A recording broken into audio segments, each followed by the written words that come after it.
Chapter 1160. When Karen woke up again, she found herself in a strange sealed space. The space was not large, only about 10,000 square meters. However, she could see all sorts of sceneries and strange geomorphology at a glance. From the dense forest in the southeast to the desert in the southwest, from the green grasslands in the northeast to the hills in the northwest, as well as a lone peak in the central core area. Even though the space was small, it had all the sceneries and terrain. From the layout, it seemed to be a small arena. She was currently lying on a small platform about 30 square meters above the lone peak in the middle, a tall and muscular young magus standing silently in the air in front of her. He had a tall and muscular body, long black hair tied up in a golden ring, black eyes, a gentle and demonic smile, and a glaring red magus robe. There was no need for too many words and introductions. Karen instantly recognized it. The person standing in front of her was none other than the target of her trip, the terrifying legendary fire magus. Grim. Behind him, there was a strange metal puppet floating quietly. It had a strange metallic body that resembled a skeleton, its arms and legs thin and slender, and at the ends were terrifying metal blades that looked like ghostly claws. A ball of black fog wrapped around its body, causing its body to look hazy and illusory. The area where the strange metal puppet was seemed to be able to absorb light and was much darker than other areas. Anyone's gaze that fell on it would involuntarily become hazy and blurry, and it would be difficult for them to see its true form and appearance. A level 4 fire magus, a level 4 shadow steel magical equipment. The fact that the fire magus did not kill her immediately gave Karen a sliver of hope of escaping. However, when she saw this combination, Karen's fighting spirit was instantly extinguished. She could no longer muster up any thoughts of resisting or escaping. "You're a dark witch?" The young fire magus stood in the air. His voice was not loud, but it strangely shook the world. The rumbling reverberated in the air, like a shocking clap of thunder.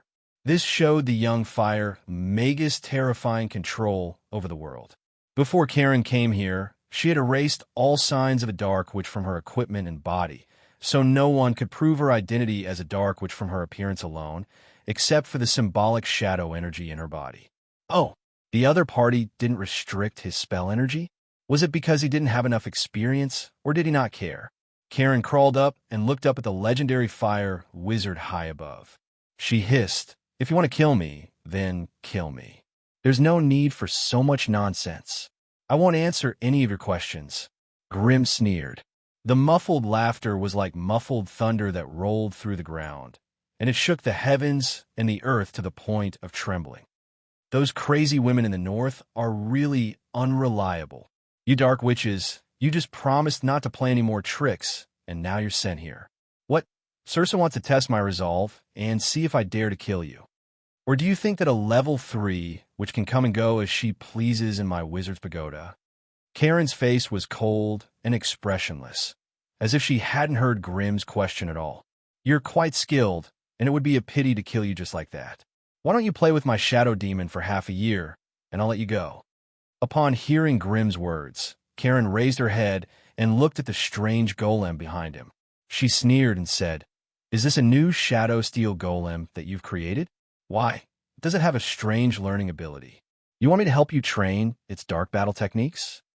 Wishful thinking. Wishful thinking? That's not necessarily true. Shadow demon, kill her.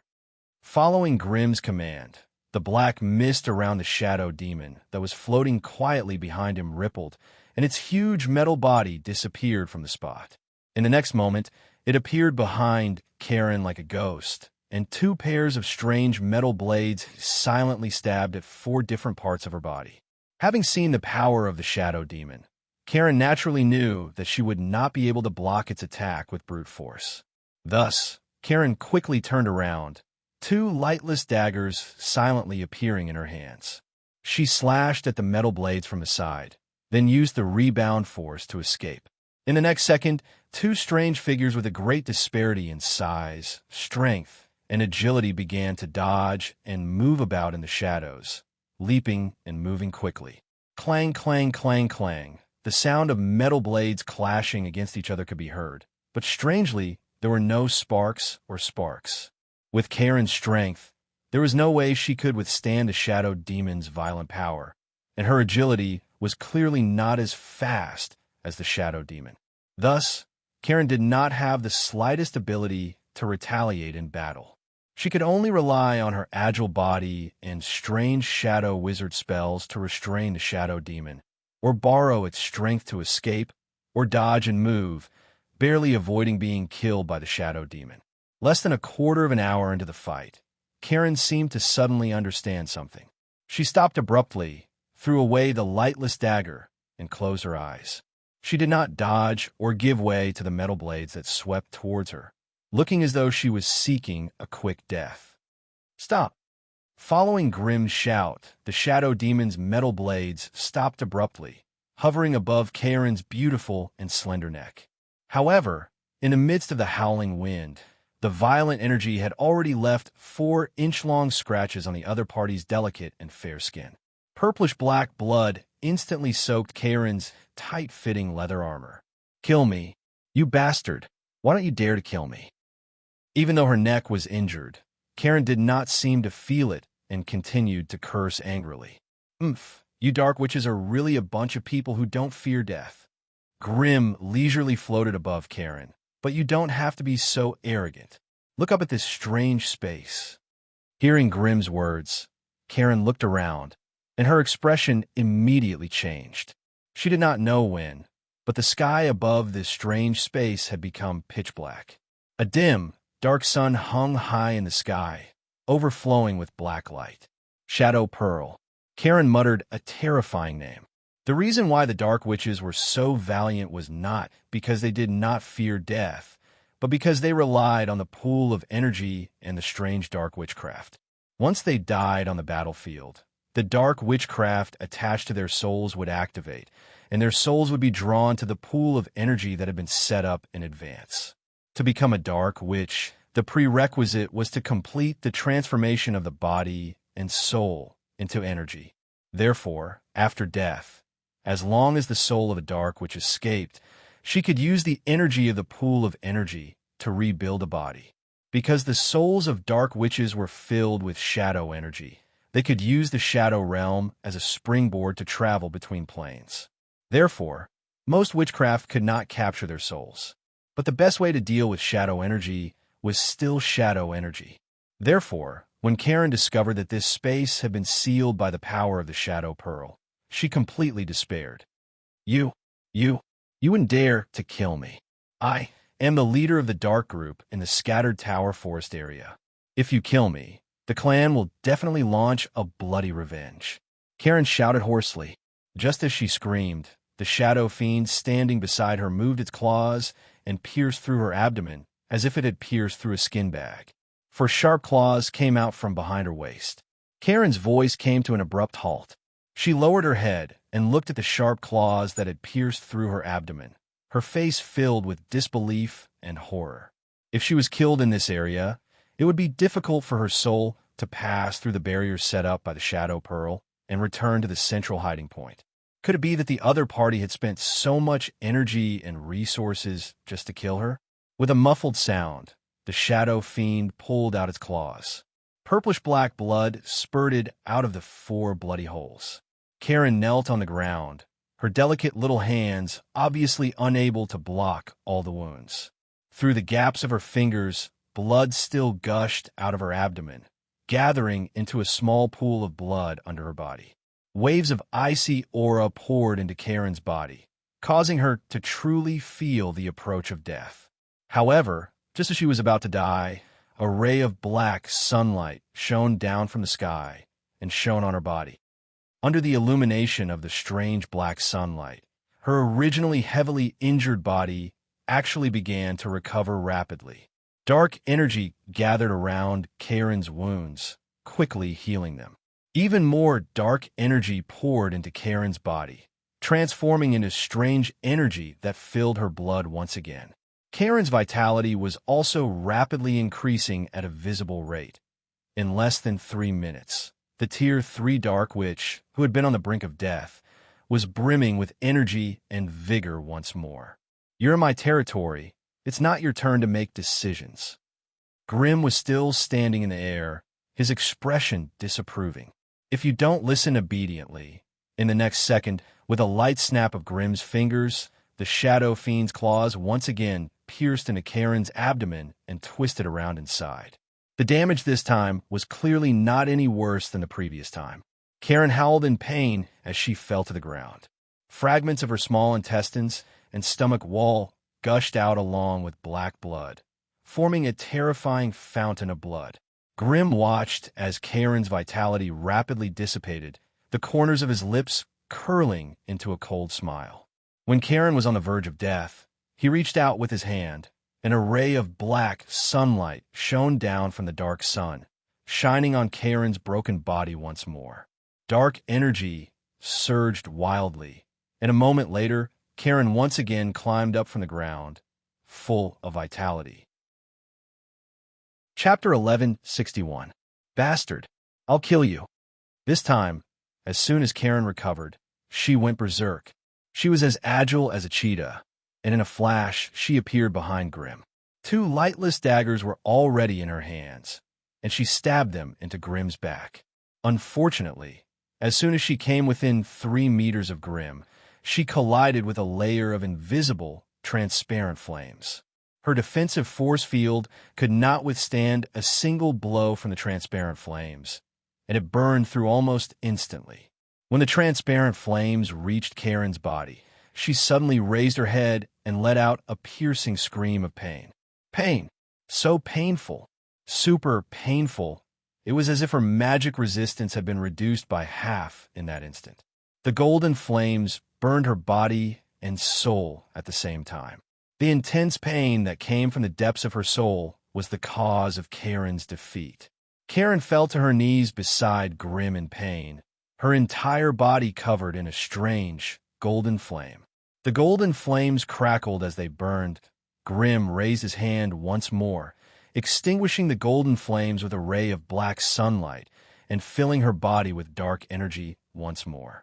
After Karen recovered, Karen escaped from Grim's golden flames without hesitation.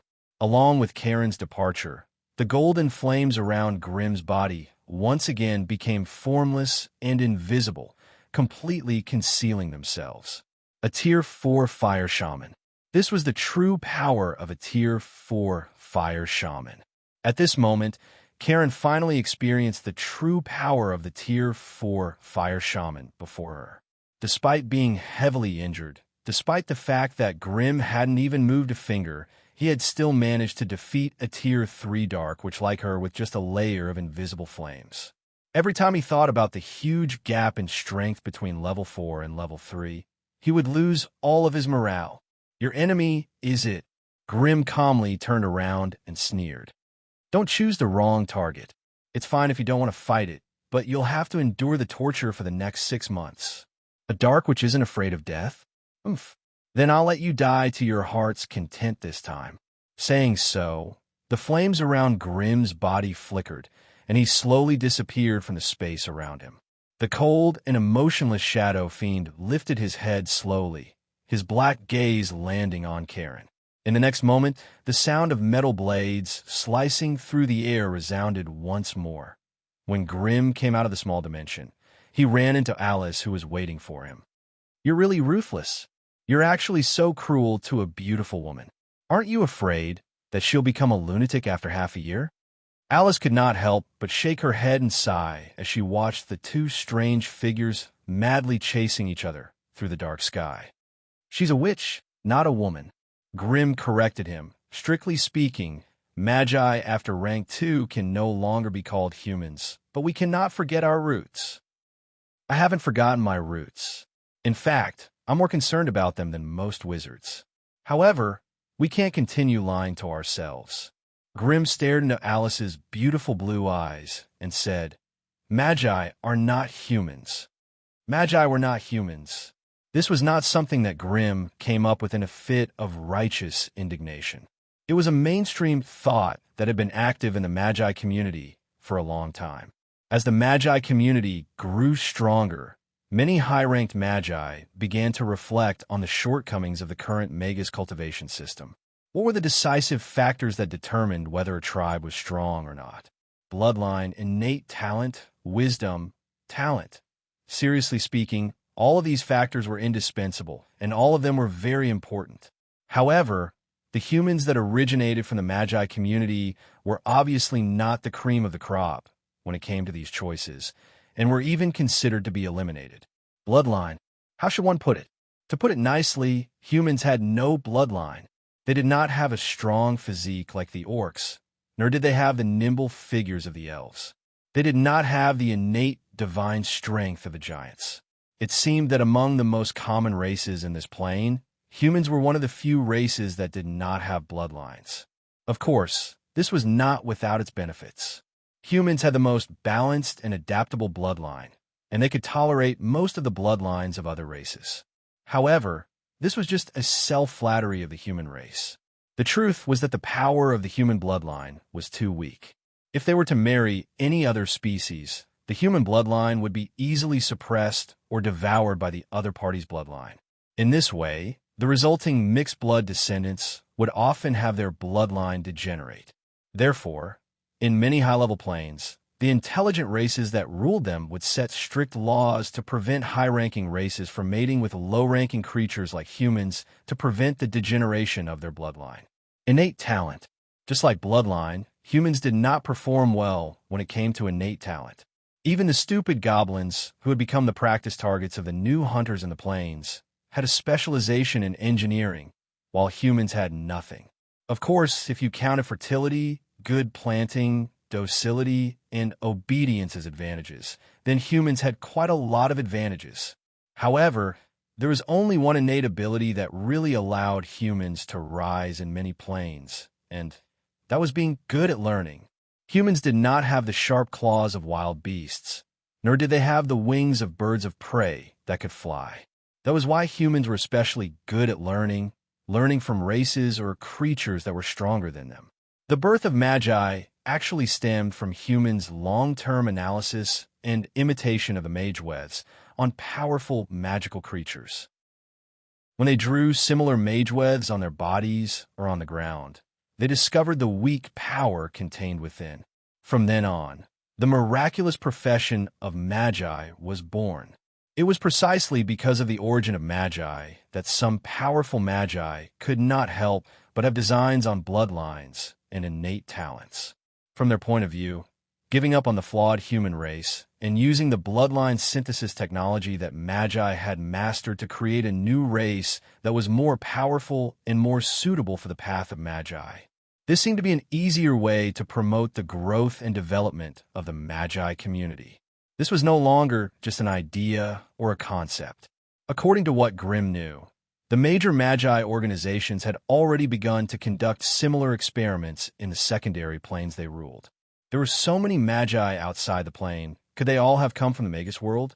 Grimm had never heard of the small group of Grade 3 Magi that had gone to Invict Plane to kill him. Dagger Girl Katie, the spirit warlock Benedia, the old poisonous hag Gwenevel, and the giant serpent wizard Natagu. If these powerful fellows really came from the Magus world with Grimm's status, there was no way he could not find out anything about them. Therefore, after a long period of fruitless investigation, Grimm came to a sudden realization. It was not that he could not find them in the Magus world, but that they were not from the Magus world. If the Magi who came from the Magus world were considered pure-blooded and direct descendants, then these Magi, who came from the secondary planes and cultivated according to the Magus system, could only be regarded as miscellaneous. After all, the Magi world was the origin of Magi, so the major Magi organizations still had some rules and taboos when they did things. However, if they were in the secondary planes, they would probably be unscrupulous and do whatever they wanted. Under such extreme circumstances, it was easy to imagine what kind of temperament the Magi nurtured would have. If one were to say that the high-ranked Magi in the Magus world were psychopathic and twisted, that was only in reference to ordinary humans. However, to these miscellaneous Magi, they were not just psychopathic and twisted, but a group of monsters. Before he became a Tier 4 sorcerer, before he went to the Outlands, Grimm was like most sorcerers in the sorcerer world. He saw himself as the pride of the sorcerer community. He had the aura of a protagonist and was destined to become a great sorcerer. However, after stepping out of the Magus world, he was horrified to find that the Magus world was not the only one.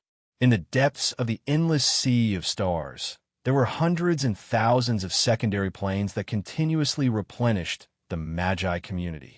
Since they could step out of the plane and gather under the banner of the Magus world, which one of them was not a genius of their own plane? Of course, if one had to point out the difference between the Magus world and these secondary planes, it would be, so far, the 3 grade 9 Magi that were born in the Magus world were all from the Magus world. The sorcerer world was also a high-level plane with complete planar laws and abundant resources. This was perhaps the only reason why the Magus world stood out from the other planes. From Grimm's mouth, Alice could not help but widen her eyes in fear. Hearing this, Alice could not help but widen her eyes in fear. "Grimm, do you also think that humans are not suitable to be the source of wizards?" she asked anxiously. Grimm smiled faintly. He grabbed Alice's soft hand and rubbed it against his face. "On the contrary, Alice, I'm not the same as those fellows. On the contrary, I firmly believe that humans should be the source of Magi. The power that the Magi community has obtained is already strong enough. This power should be put on a bridle so that it will not go out of control and devour the entire Magus community." "Why do you feel that way? Do Magi think that they are too strong? Shouldn't the only goal of the Magi community be to pursue power?" Alice could not help but feel confused. "Today, someone from a faraway place contacted me and wanted to make a deal with me. Can you guess who it is?" Grimm could not help but rub his nose and smile bitterly. Before Grimm spoke, Alice had known almost nothing about it. But as soon as Grimm spoke, some fragmented information flowed into Alice's mind under the guidance of this vague message. Gradually, an incomplete jigsaw puzzle of strange creatures formed in her mind. Chapter 1162. The Lich was inviting him to an adventure. According to it, the place where it invited Grimm to go was a world of ice, and there seemed to be an extremely rare frost dragon there. However, the Lich's target was not the frost dragon. Instead, it was an ice-type divine item buried in the depths of the dragon's lair, the ancient winter chest. It was said that the chest was forged by the powerful frost giants of ancient times. It contained a terrifying chill from the kingdom of the dead and could grant its user the law of ice and part of the law of death. From the properties of the treasure alone, it was extremely compatible with the Lich Kongness. It was no wonder he was recruiting people from all over the place. He wanted to break through this strange world of ice and obtain the ancient winter chest. He chose Grimm because he wanted to make use of his powerful fire control abilities to break through the frost dragon's home field. However, after learning that Grimm was slightly ill and needed some time to recover, Kongness expressed that it was not urgent. He wanted to invite more people to come with him. As such, they agreed to meet in 80 years. By that time, Grimm's soul would have almost fully recovered from the damage he had sustained. Liches had to admit that time was different from most beings in other planes. Time was precious to others, but to them, it was nothing more than the blink of an eye. An invitation from a Lich can make you so emotional. Alice asked in disbelief. "I've heard of the name Kongness before. He's a terrifying fellow. But as long as we can defend against their death spells, Liches aren't that hard to deal with. You might not know this, but I used to think that Liches, evil gods, and demons were the epitome of extreme power. Before I became a wizard, I could only look up to such a person. But now, I have to call them brothers and pretend to be courteous with them. I can't help but feel that it's absurd." Grimm sighed. Alice, with her long silky hair hanging down her back, and a look of sympathy and understanding appeared on her gentle face. She walked up to Grimm and put her arms around his waist. "I can't blame you for having such thoughts and feelings.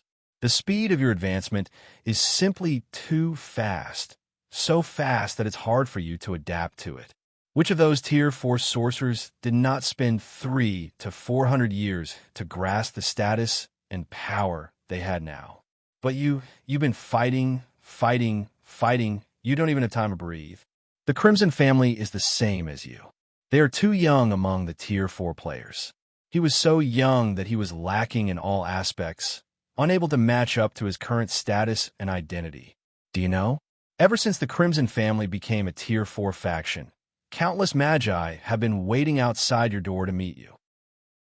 Countless families and organizations have tried to join you, and many large organizations have tried to form an alliance with you. Hearing Alice's question, Grimm shook his head blankly. Yangling had been hiding in the Flame Monarch's wizard pagoda over the past few days to recuperate from his injuries. He also organized the treasures and resources he brought back from the otherworld. To be honest, he had never asked about the family's internal affairs, nor did he know how they were progressing. In his heart, as long as they had a Tier 4 sorcerer like him watching over them, the Crimson family would only prosper, and no one would dare to cause trouble for them. Alice raised her head and saw Grimm's blank expression, and could not help but chuckle. Due to your prestige, those disciples and trusted aides under you don't dare to bother you with these complicated matters. But have you ever thought that the Crimson family's foundation is still too thin? Not to mention the others. The Magi who come to discuss matters of cooperation between the family are all Tier 2 or Tier 3 Magi. Your disciples and trusted aides are only at the beginning and middle stages of Tier 2. Can you imagine how much pressure they have to endure to negotiate with others with such strength? Grimm listened attentively and began to ponder silently. The current Crimson family was just like Grimm, a little too full of themselves. This was not referring to their mentality, but their overall strength. Even though the Crimson family had produced a famous Tier 4 magus like Grimm, they had yet to nurture a Tier 3 member to be the backbone of the family. Up until now, the Crimson family only had Alice, Mary, Soros, Ollie, and the alien brain Gazlo. Alice was the leader of the Destiny Witches, and naturally could not stay in the Crimson family to watch over them. Mary and Soros were vampires and had recently barged into the Heisen Plain to help the Crimson family expand their territory. Ollie was a dragon devourer and could only be considered a Tier 3 guest of the Crimson family. She was not willing to participate in the family's internal affairs. As for the remaining alien brain Gazlu, Grimm had sent him to the Exodar camp to help the Crimson family expand the foreign market. With this, there was not a single core Tier 3 magus that could stay in the family and intimidate the outside world.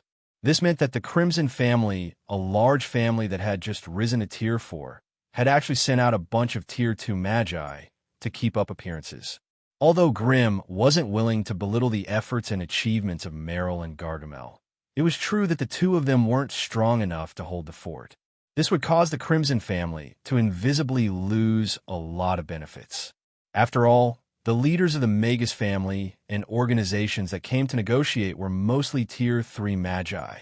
Naturally, they were extremely unwilling to lower their status and bargain with a few Tier 2 magi. Based on the information and resource exchange that they had discussed, even the slightest fluctuation of interest would add up to a considerable loss. Hence, it was imperative to increase the overall strength of the family as soon as possible. Meryl was his disciple, and she also had the Fire Dragon bloodline. If Grimm was biased and took care of her with a large amount of resources, there was a high chance she could reach Tier 3. However, Tier 3 was the limit of her potential, and it would be extremely difficult for her to improve any further. Gargamel's talent was even worse than Meryl's, and his potential was only at Tier 2. In some heartless families, there was no way they would spend so much effort on a useless magus like the Gargamel. To those Tier 4 organizations, magi without the potential to reach Tier 3 were not worth nurturing. It was also impossible to become a core magus of a Tier 4 organization without the potential to reach Tier 4. Of course, having potential did not mean that one would definitely succeed. However, without potential, there was no hope of success. Hence, now that Grimm was the head of the Crimson family, he had to consider a replacement for Gargamel.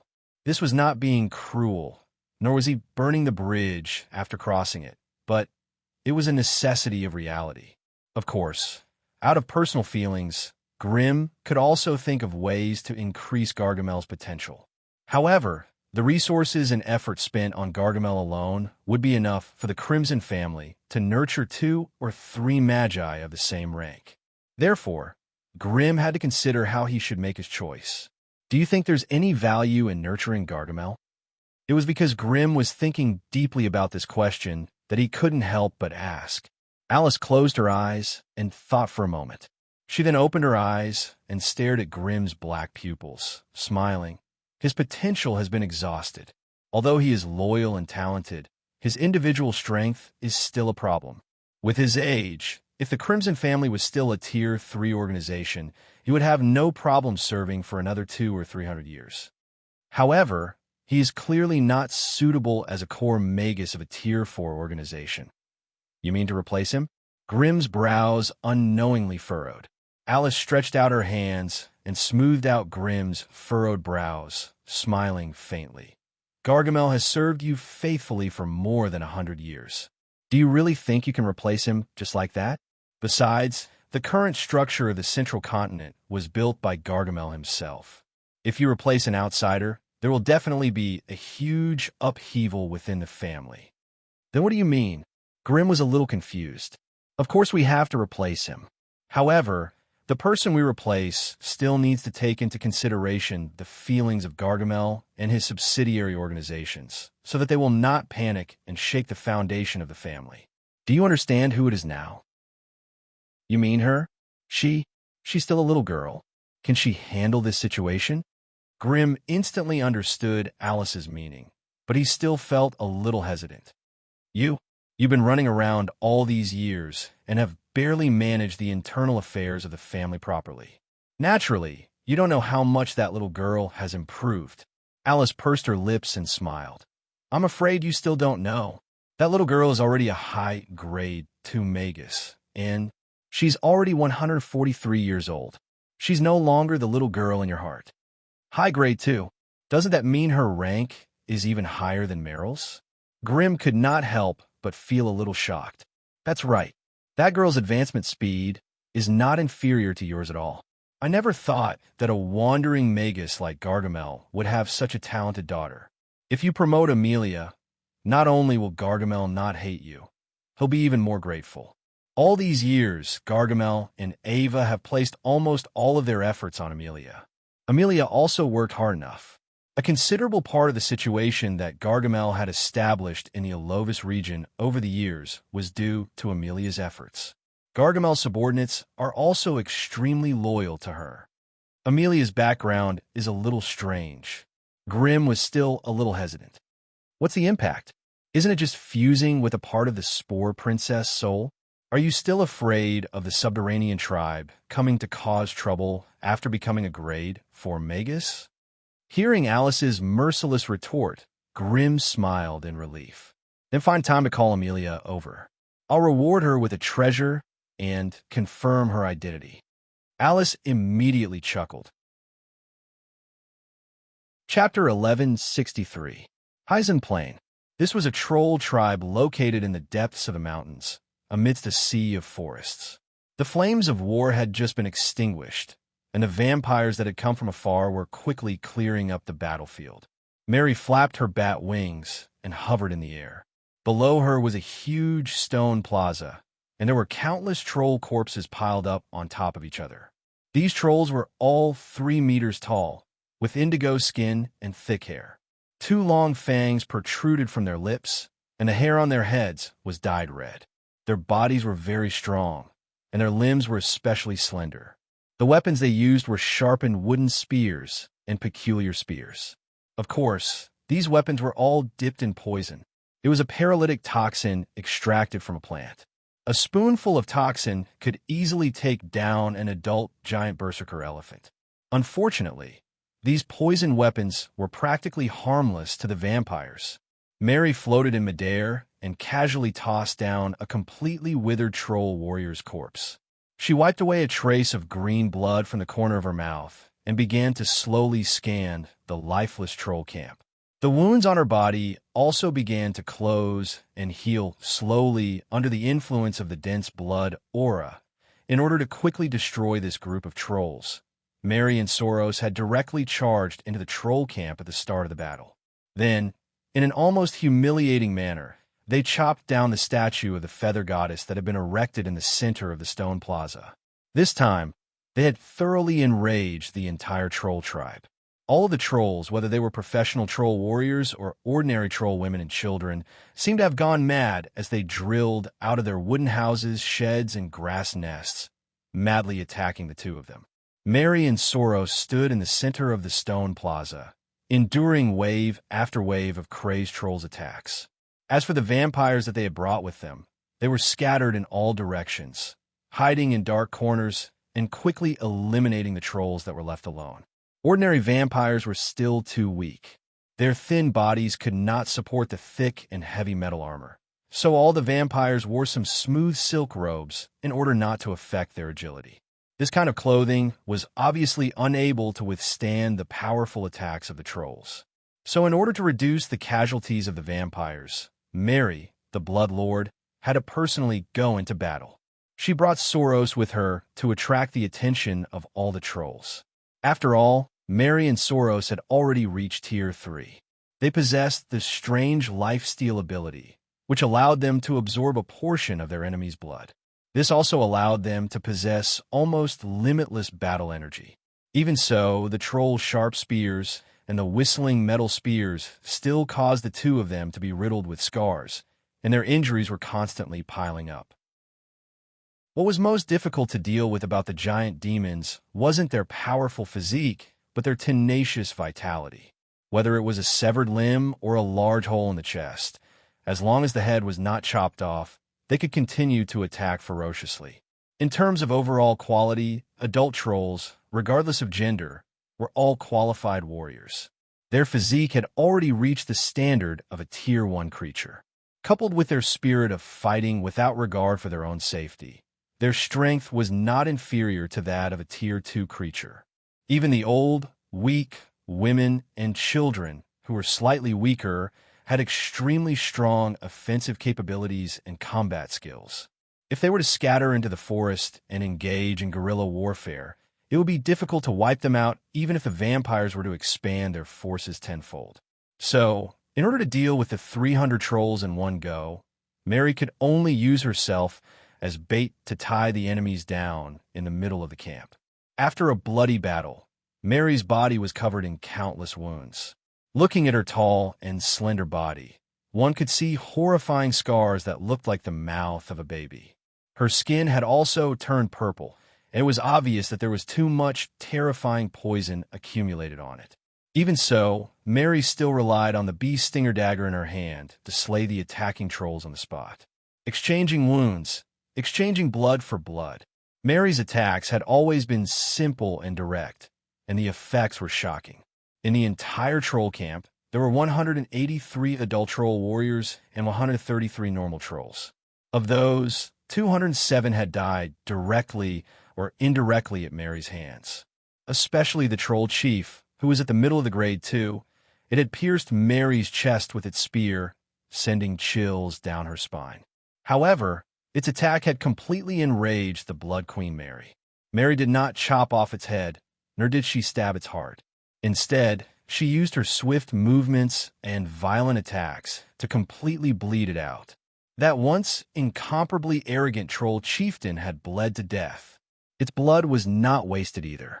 Mary absorbed it with her blood-colored halo and turned it into terrifying blood sorcery, which she tossed onto the troll warriors. Blood draw technique, blood berserk, blood spear, blood boil technique, blood flow reversal. As a pinnacle grade 3 vampire sorcerer, Mary had combined blood energy and bizarre sorcery to create a series of blood sorcery, each of which had terrifying battle prowess. Moreover, as the Blood Lord of all Blood Knights and Blood Elves, Mary could also bestow these blood sorcery to her subordinates. This also increased the combat power of the vampire sorcerers. After all, if they only relied on their instincts to fight, they would always be a group of vampires rejected by the sorcerer community. But now, with these blood sorcery, they could also arrogantly call themselves blood sorcerers. In the forest far away, The battle continued. When the number of trolls in the camp fell to less than 50, they finally retreated in fear and began to flee into the forest. Mary did not participate in the follow-up attack. Instead, she flapped her tattered bat wings and floated above the mountains of troll corpses. She absorbed the thick blood energy here and worked hard to heal the wounds on her body. Shortly after, Soros, who was wearing a suit of fine armor, walked back with heavy footsteps. He knelt down and placed a hideous troll head in front of Mary. This was the head of an old troll. Its skin was loose and wrinkled, and the hair on the top of its head had withered. A white beast's tooth pierced through the wing of its nose. Two large, drooping earrings hung from its two large, drooping ears. The old troll's eyes were wide open, and it bared its teeth. It looked fierce and cruel. However, the most eye-catching thing was the faint layer of magic that lingered around its head. The Troll Tribe's Witch Doctor. Strictly speaking, the Troll Tribe's witch doctors were spellcasters who had mastered some elemental power. However, they combined elemental power with various biological herbs to form an extremely unique method of mixing poison. The purplish-green poison in Mary's body that could not be quickly dispelled was due to it. After the death of the troll chieftain, the troll witch doctor saw that the trolls were about to be annihilated. The cunning and treacherous troll witch doctor immediately ordered the trolls to scatter and flee. He himself mixed into the fleeing group, hoping to escape the pursuit of this terrifying group of enemies. Unfortunately, it did not know how to conceal its strange elemental power. How could it hide from the eyes and ears of Mary and the others? Mary stayed here to recover, but she sent the Grade 3 Blood Knight Soros out to kill the witch doctor. As expected, it only took a quarter of an hour for Soros to bring back the head of the Grade 2 Troll Witch Doctor. However, after this bloody battle, Soros' thick armor was full of dents, and most of the spikes on the armor were bent and broken. The sticky and smelly purple blood of the ogre covered his body in layer after layer. Even though he was simply kneeling there, a terrifying pool of blood quickly gathered beneath his body, and on top of it floated a layer of minced flesh and unknown organ fragments. I say it's yours. I need to know the location of the Troll Kingdom and the distribution of their tribes as soon as possible. In addition, I need to know what kind of powerhouses they have in their tribes. I need to know every single one of them. Mary shouted from high up in the air. Yes. A slim and graceful figure flew over from the nearby forest, kneeling in front of Mary and replying in a loud voice. Immediately after, the blood elf wizard Isaiah stood up and walked over. She held up the old troll witch doctor's head and kissed it fiercely on its ferocious mouth. A sinister and crazed expression appeared on her dainty, flower-like face. Come, come. Your blood, your life, your soul. Everything belongs to me. Become one with me, and you will be reborn. With a series of hair-raising murmurs, the old troll witch doctor, who was supposed to be dead, suddenly opened her mouth and howled crazily. Her old and ugly face was filled with unconcealable fear and cowardice. When the blood elf wizard Is sucked in a deep breath, countless pale green fluorescent lights drilled out of the old troll witch doctor's head, quickly entering Isaiah's delicate red lips like tired birds returning to the forest. Evil wizards, you will suffer the wrath of the Lord Feather God. Even if I die, I will curse you. A strange soul shadow appeared from the old troll witch doctor's head and began to curse the blood elf in front of it. Unfortunately, it had already lost the ability to protect its own soul. It could only howl crazily as it turned into a firefly and was devoured. The blood elf wizard Isa, who only had the strength of a Grade 2 intermediate troll witch doctor, began to tremble uncontrollably after devouring the Grade 2 basic troll witch doctor. A strange poison kept erupting in her body, dyeing her originally white and tender skin into an indigo color. Chapter 1164. I found it, I suddenly screamed in joy. But before she could raise her arm and point in the direction of the Troll Kingdom, an incomparably violent and thick thunderbolt fell from the sky, fiercely crashing towards her delicate body. Lightning of divine retribution. Mary screamed and raised her hand. Endless blood aura surged out from her body and formed a crimson barrier above Isa's head. The golden lightning and the blood-colored barrier collided, causing countless broken strands of lightning to shoot out and stir the surrounding space into a state of chaos. "Get out of the way!" Mary shouted at Isa as she struggled to hold on. Only then did Isa regain her senses. She and Soros quickly retreated out of the range of the golden lightning. As soon as Mary removed the crimson barrier, the golden lightning struck the huge square paved with green slabs of stone without any obstruction. Crack! The sound of thunder rang out. All the stones within a radius of 10 meters were turned into powder at the same time, and a huge pit was formed when it fell down. The stones at the edge of the deep pit were also struck by the thick lightning chains. The surface of the stones was scorched black by the electricity, and the air was filled with a strange stench of high-voltage electricity. Isa paled at the sight of the terrifying power of the golden lightning, her body trembling slightly. "Master, is this lightning of divine retribution?" Mary did not answer. She turned around and hovered in the air, her gaze landing on the depths of the mountain range. She could sense that the powerful divine retribution energy was coming from there. After a long while, Mary finally spoke.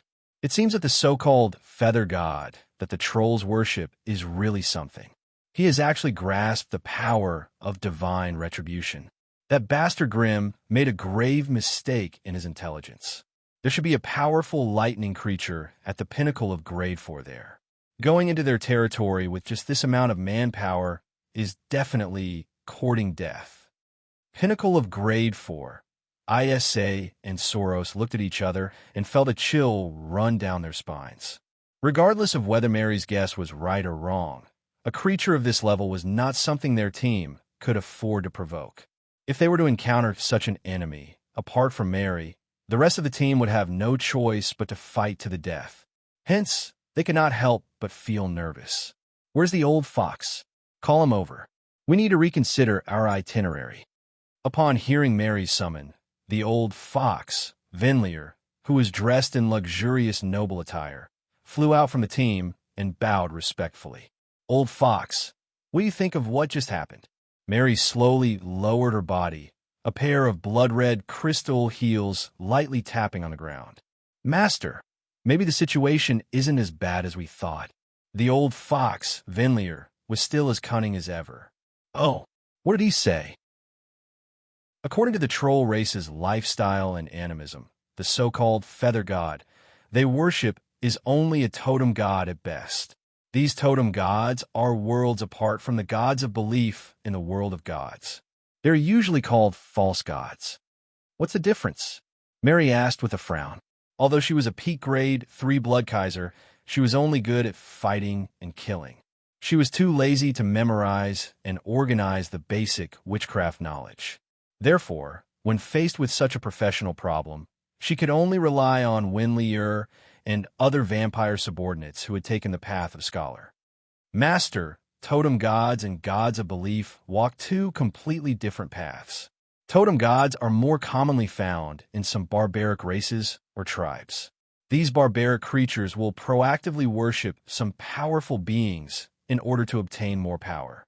It's just that they believe in some powerful monsters of the natural world, or some warriors or kings of some tribes.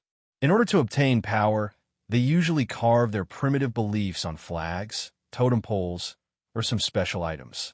Then they pray day and night. Every time they complete a large-scale hunt or massacre, they will carry out a blood sacrifice. As time passes, the power of their beliefs will gather on the totem items, forming the so-called totem god.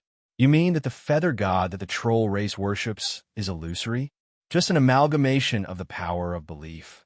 Mary could not help but ask. Not necessarily. The old fox, Venlier, frowned and thought hard. There are also many primitive tribes that worship some powerful natural monsters and worship them as their gods. These totem gods usually have real bodies, and their battle strength is also very strong. What are the advantages and disadvantages of these totem gods? The advantage is that they can descend with their physical bodies. They are powerful monsters on this continent, and they rely on the power of belief to gain some of the abilities of a junior god. However, there is still a huge gap between them and a real god. What about the disadvantages? The disadvantage is that they can't leave the area where the totem items are. Once they leave the range of the totem god's belief, they are just a kind of monster. They can't even be compared to those grade 5 gods. Mary listened and nodded silently. If the troll race only worshipped one totem god, then they could still fight this war. However, before they started the war with the troll race, it was necessary to find out what the troll race worshipped. If it was only a totem item, then they would have to deal with an ethereal without a body. If it was a spirit worshipped, then they would have to deal with a powerful monster. And a powerful monster that possessed part of the power of divine arts. ISA, you've absorbed the old witch doctor's soul. What did you see? What kind of creature is that totem god? Mary asked impatiently. Master, it's a feathered serpent. The blood elf Isa answered with certainty. This old witch doctor went to the troll race when she was 13 years old. She witnessed the descent of the feather god during a large-scale blood sacrifice. According to her memories, the troll race worshipped a giant feathered serpent. Feathered serpent. Mary couldn't help but ponder. The name feathered serpent was not unfamiliar to wizards. Strictly speaking, it was a strange flying serpent with wings. They had the body and scales of a snake, the head and long tail of a snake, and a pair of feathered wings on their backs.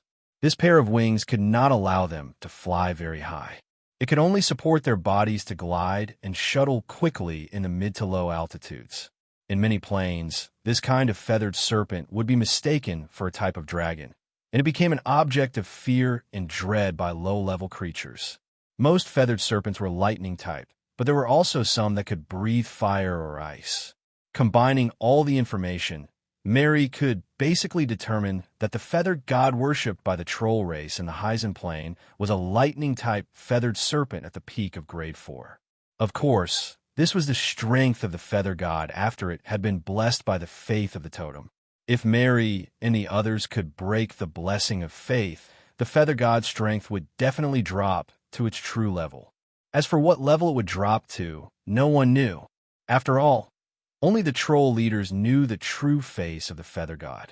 It was already commendable for someone like the old witch doctor to go to the kingdom to peek at the feather god from afar. The feather god was indeed powerful, but Mary and the others weren't rookies. They had the support of the Crimson family, as well as the powerful and complicated wizard system. As long as one was willing to use their brains, there were many ways to deal with a false god from a barbaric country in a secondary plane.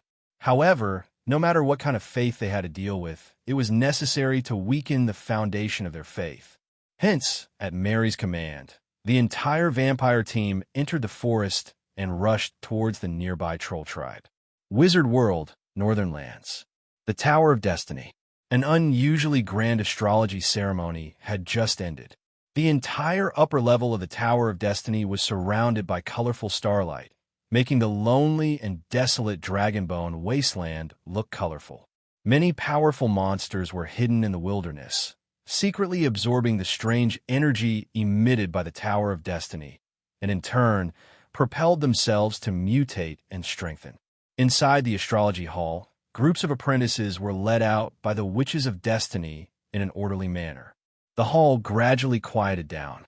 Alice stood in the middle of the hall with her back facing the entrance. She waved her hands continuously, guiding the power of the stars to gather on the astrology platform. Slowly, the power condensed into a naked, beautiful woman. After the woman's body took shape, Alice took out a soul-gathering crystal from her pocket, raised it in front of her face, and blew on it. A hazy, illusory figure of a human girl flew out of the crystal and quickly merged into the body of the beautiful woman formed by the power of the stars. The moment her soul merged with the new body, an incomparably dazzling beam of light burst out of the body, illuminating the entire astrology hall and the entire Dragonbone wasteland. A surge of surging destiny energy traversed the distant void and poured into the beautiful girl's body. In the next moment, the beautiful girl's long eyelashes fluttered, and she finally opened her eyes. The moment the young lady opened her eyes, the entire sorcerer world seemed to feel the surging power of destiny, and also the instinctive joy of the plane's consciousness. The heaven and earth trembled, and strange ripples of laws spread through the void. The powerful wizards who had grasped the power of laws couldn't help but open their doors and windows, silently observing and feeling the unique aura of power. Son of the plane? What the hell is this? When did the wizard world have a son of the plane? Is the wizard world going to change? Chapter 1165. Lucia woke up in a trance and blurriness. When she opened her eyes, the first thing she saw was the beautiful ribbons of light drifting all over the world. These ribbons of light intertwined and danced under the dark and deep sky, shuttling and flowing freely. It was like a poem or a dream, like a song or a fantasy, almost making people feel like they were in a completely dreamy and strange world. Lucia's consciousness was reluctant to wake up, and she just stared blankly at these ribbons of light that were constantly changing colors and shapes. Unknowingly, a tear rolled down from the corner of her eye, because she sensed a trace of familiar maternal aura from these ribbons of light. And as her consciousness emerged, this trace of familiar aura was still slowly dissipating, as if a kind mother was snuggling up to her dear child and saying goodbye. That warmth, that aura, that feeling always lingered in Lucia's heart, making her unable to forget it for a long time. The Morian plane was destroyed after a long time. Lucia slowly climbed up from the stone platform, and her gaze fell on a beautiful woman draped in a purple starry robe. This was an unforgettable beauty. She had long silver hair as soft and silky as satin, and her face was unusually soft and quiet, but the pair of blue eyes in her long and narrow phoenix eyes gave people an unusually enchanting and mysterious feeling. And on her shoulder sat a beautiful elf with a pair of thin cicada wings, exuding a faint fluorescent light all over her body, and resembled a miniature version of a human girl. When Lucia's eyes fell on the little elf, the other party was also tilting her head, biting her fingertips, and looking at her curiously. "Who are you? Where is this? How did I come back to life?" Lucia opened her mouth and spoke in the common language of the Morian plane. Obviously, Alice and little Helen didn't understand what he was saying. Alice smiled faintly, raised her hand, and a small star flew out of the ribbons of light and disappeared into Lucia's body. Immediately, some strange and mysterious knowledge poured into Lucia's mind. "What did you do to me?" Being hit on the head by a small star, Lucia was also shocked. She took a few steps back and looked at the other party vigilantly. But as soon as the words came out of her mouth, she was shocked and realized that what she had just said was not the language of the past, but a new language. In the bottom of her heart, an answer emerged on its own. The common language of the sorcerer's world. She had just spoken the common language of the sorcerer's world. Then this was naturally the sorcerer's world. However, when Lucia suddenly realized this, endless fragments of knowledge suddenly rolled out from the depths of her mind and instantly drowned her weak soul fire. Lucia covered her ears, held her head, and squatted on the ground, looking up and screaming miserably. At this moment, countless figures swayed in front of her, countless strange sounds exploded in her ears, and countless strange feelings flowed through her heart. Lucia felt like she was going to explode in the next moment. She screamed in pain and despair. Just as she was feeling the most miserable and desperate, a cold and smooth little hand was placed on her forehead, instantly driving away all the strange feelings she had. Lucia regained her tranquility and half knelt on the cold stone floor. She did not care that her naked body was completely exposed, and she stared at Alice. "Would you like to be my disciple?" Alice said softly. Unfortunately, before she could finish her words, Lucia interrupted her in a daze. "I don't want to. Inherit my—" At this point, Alice stopped abruptly. Now it was her turn to stare blankly at the delicate and beautiful girl. Why? Because I've sworn that my whole life belongs to arcane magic. Only arcane magic is worth following for my whole life. But I saved your life. If you like, you could take my life back. I saved your life. Aren't you going to repay me? I can repay you in my own way. What way? When I avenge the arcane kingdom in the future, I won't include you in it. Alice was completely speechless. She stared blankly at Lucia's firm and persistent eyes, and she could completely perceive that every word the other said was sincere, without any pretense. But these heartfelt words were too blunt and crude. Sure enough, it was worthy of being the purest and cleanest soul in the plane. All kinds of wonderful and mysterious things were beyond the comprehension and acceptance of ordinary people. Alice also dispelled the idea of coaxing the other party to stay by her side and began to talk to her in another way. My name is Alice, the leader of the Fate Witches among the northern witches of the sorcerer's world. Weren't you just curious why I resurrected you? It's for the power of fate of the Morian plane. Lucia raised her head and looked up at the constantly fluttering and changing band of strange light with deep affection. You used my identity to abduct such a huge power of fate from the Morian plane. Isn't it for the world feedback that the sorcerer's world gave you? Alice was stunned again. With the identity and talent of the other party, it was impossible for her to master and comprehend such profound and mysterious plane knowledge. Then the only possibility was that when she was holding the astrological ritual, the original consciousness of the dying Morian plane not only poured a part of the power of fate, but also some fragmented plane knowledge. When the consciousness of the plane that was about to die realized that it could no longer avoid its doom, it generously gave everything that it could to the escaping beings of the plane. And in the process, Lucia, because of her identity as the son of the plane, undoubtedly gained much more than others. Therefore, at this moment, the talent and potential of this beautiful girl named Lucia was absolutely superior to any genius in the sorcerer's world.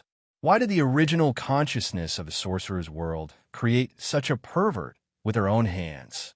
At this moment, not to mention Lucia, even Alice was a little confused. It's good that you understand, Alice said calmly. I resurrected you in order to use your identity to abduct a part of the power of fate of the Morian plane before its destruction. Now, the power of fate is in my hands, so you don't have to thank me and don't have to feel guilty about it. We are even. It seemed that she did not expect Alice to admit everything so straightforwardly. Lucia was stunned for a moment, and finally looked at Alice and said, Thank you. Since you have brought me such great benefits, I will naturally not treat you unfairly. How about this? You can be regarded as my disciple in name, but I will not interfere with what you want to do in the future. You can browse the books in my Wizard's Pagoda at will, and you can use the resources in my Wizard's Pagoda at will. In short, everything here is open to you. The other party had put forward such generous conditions, and Lucia was not a stubborn person who would not turn back until she hit the wall. After a simple contemplation, she nodded and agreed. After reaching an agreement, Alice waved her hand again, and a massive amount of magical energy gathered on Lucia's body, condensing into an exquisite and unique purple robe covering her beautiful and flawless body. Materialization of elemental energy. Lucia bit her lip enviously. In her mind, there was suddenly a lot of inexplicable, strange knowledge and strange experiences, giving her a little understanding of the workings of this world.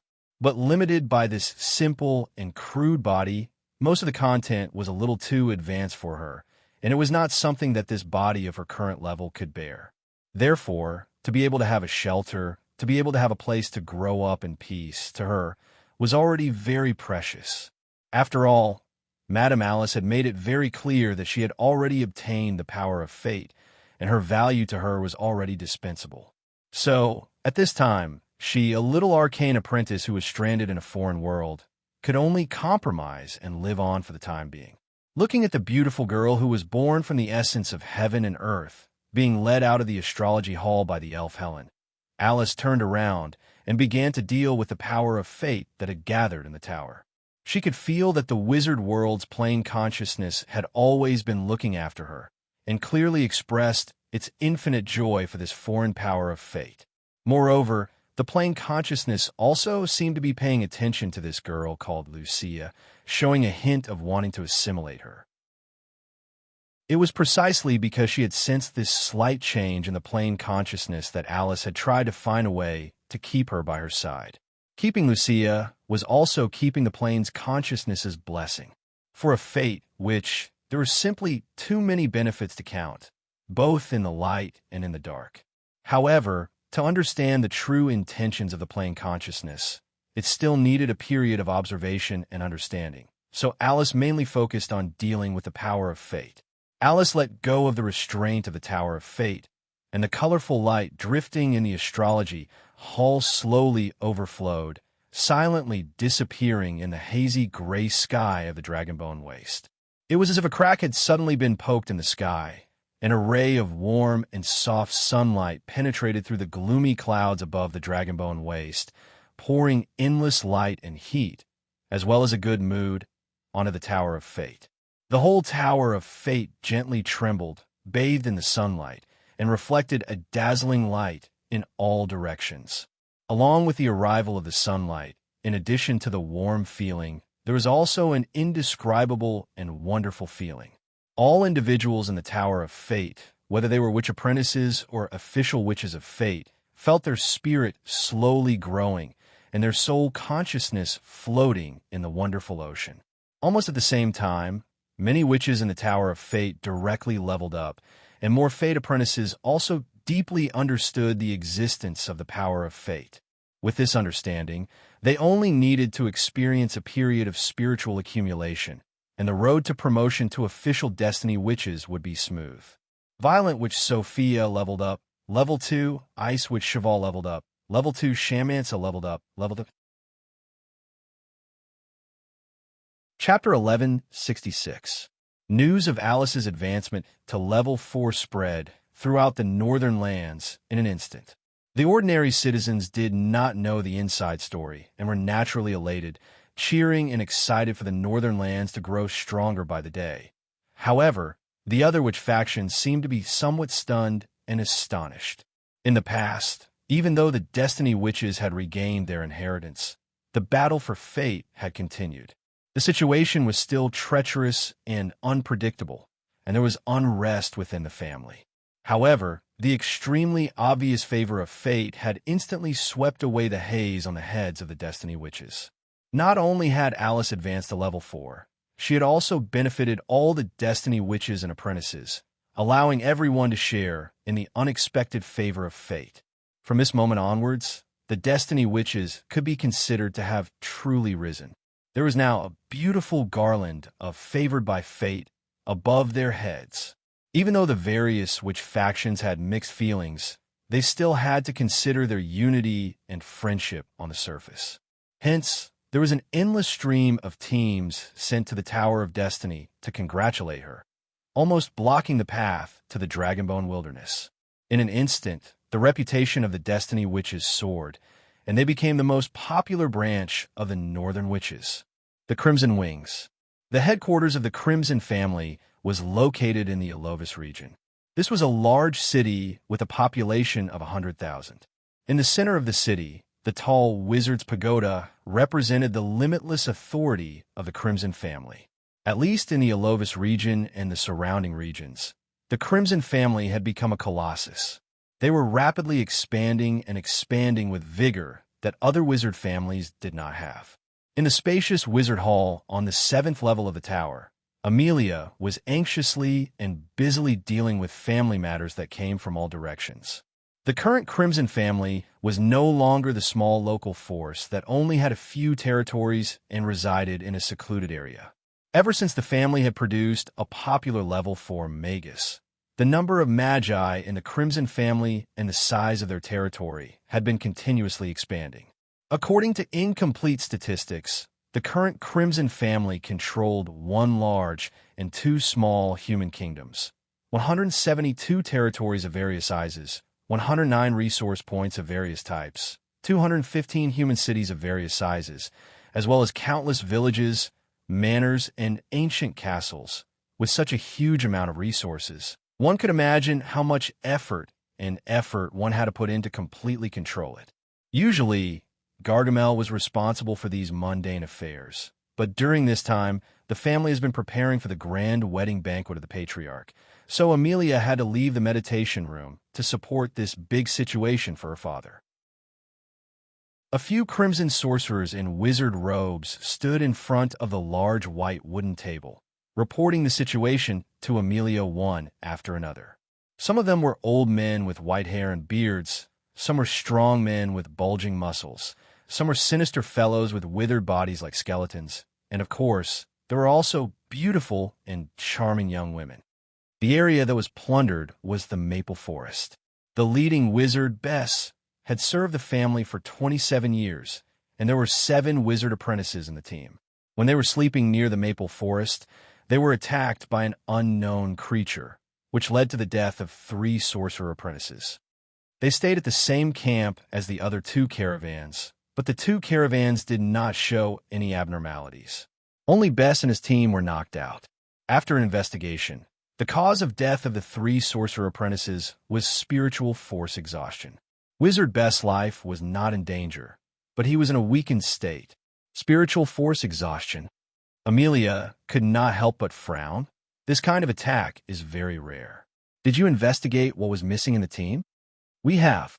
Wizard Bess's waist pouch was lost, and inside were a few basic resources that needed to be handed over to the nearby resource points. Is there anything special inside? Yes. This batch of resources contained 300 grams of stone heartgrass. Stone heartgrass? Amelia's expression turned ugly.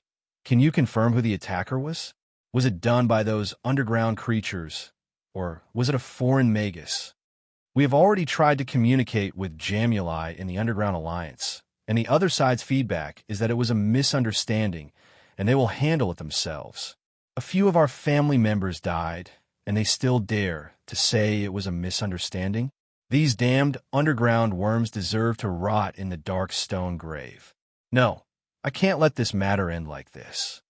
Tell Jamuli that if he doesn't hand over the culprit, the Crimson family will immediately declare war on the Underground Alliance. Since Bliss has already returned to the family from another world, let him take a stroll in the underground. At the mention of the insect, Lich Bliss, the few Crimson Magi present could not help but lower their heads, their faces turning pale. The insect Lich Bliss was terrifying and savage. Not to mention the Magi outside the family. Even the Magi within the family feared him like a tiger. They would tremble at the mention of his name. It cannot be helped. All these years, the insect Lich Bliss seemed to have exhausted all of his potential. Ever since he had advanced to high-grade rank 2, he had stagnated and could not advance any further. This situation was unacceptable to the proud and arrogant Bliss. Therefore, he also began to explore the ancient ruins in various places and was invited to participate in some expeditions to other worlds, hoping to find a method or item that could change or enhance his worm, which bloodline from these dangerous places. Unfortunately, although he had gathered many rare treasures, there was not a single one that could change his and the Insect Queen's fates. Hence, when he heard that Grimm had returned to the family in another world, he ran back without hesitation, constantly requesting to see Grimm. Unfortunately, most of Grimm's energy was focused on healing his soul injuries and creating a shadow fiend. He did not have the time to bother with his former subordinate. Hence, the insect Lich Bliss had been restless these days, and even his insect army had become violent and savage. Near the Anquilla Valley, where the insect Lich Bliss lived in seclusion, there have been many tragic cases of passing merchants being devoured by insects. If not for the Crimson family covering up the truth in the area and suppressing these cases, the citizens and merchant guilds would have already caused a ruckus. Hence, when Amelia mentioned the insect Lich Bliss, a few of her trusted subordinates could not help but lower their heads, afraid that they would be sent to deal with that lunatic.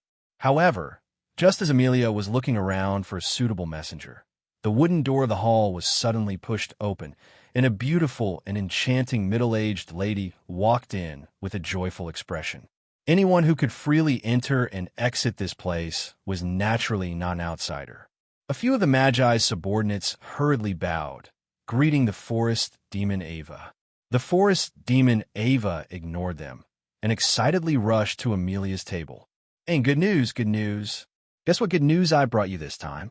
Looking at the excited Ava, whose face was flushed red, Amelia could only frown and complain, "Mother, I'm dealing with family affairs. Why did you barge in so recklessly?" While the forest demon Ava was also an old member of the Crimson family, her background determined her personality.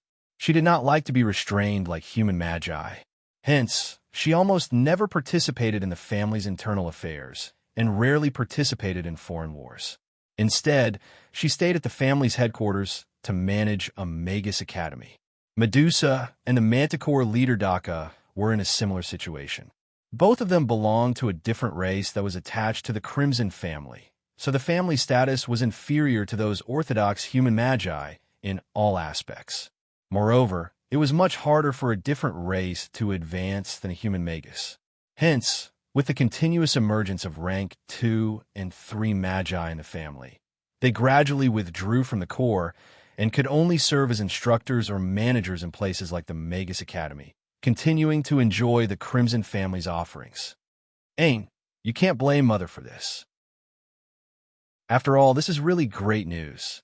Hearing her daughter's reprimand, the forest demon Ava was a little embarrassed, but she still could not stop her excitement. "That's right, Mother. What good news is it that makes you so happy?"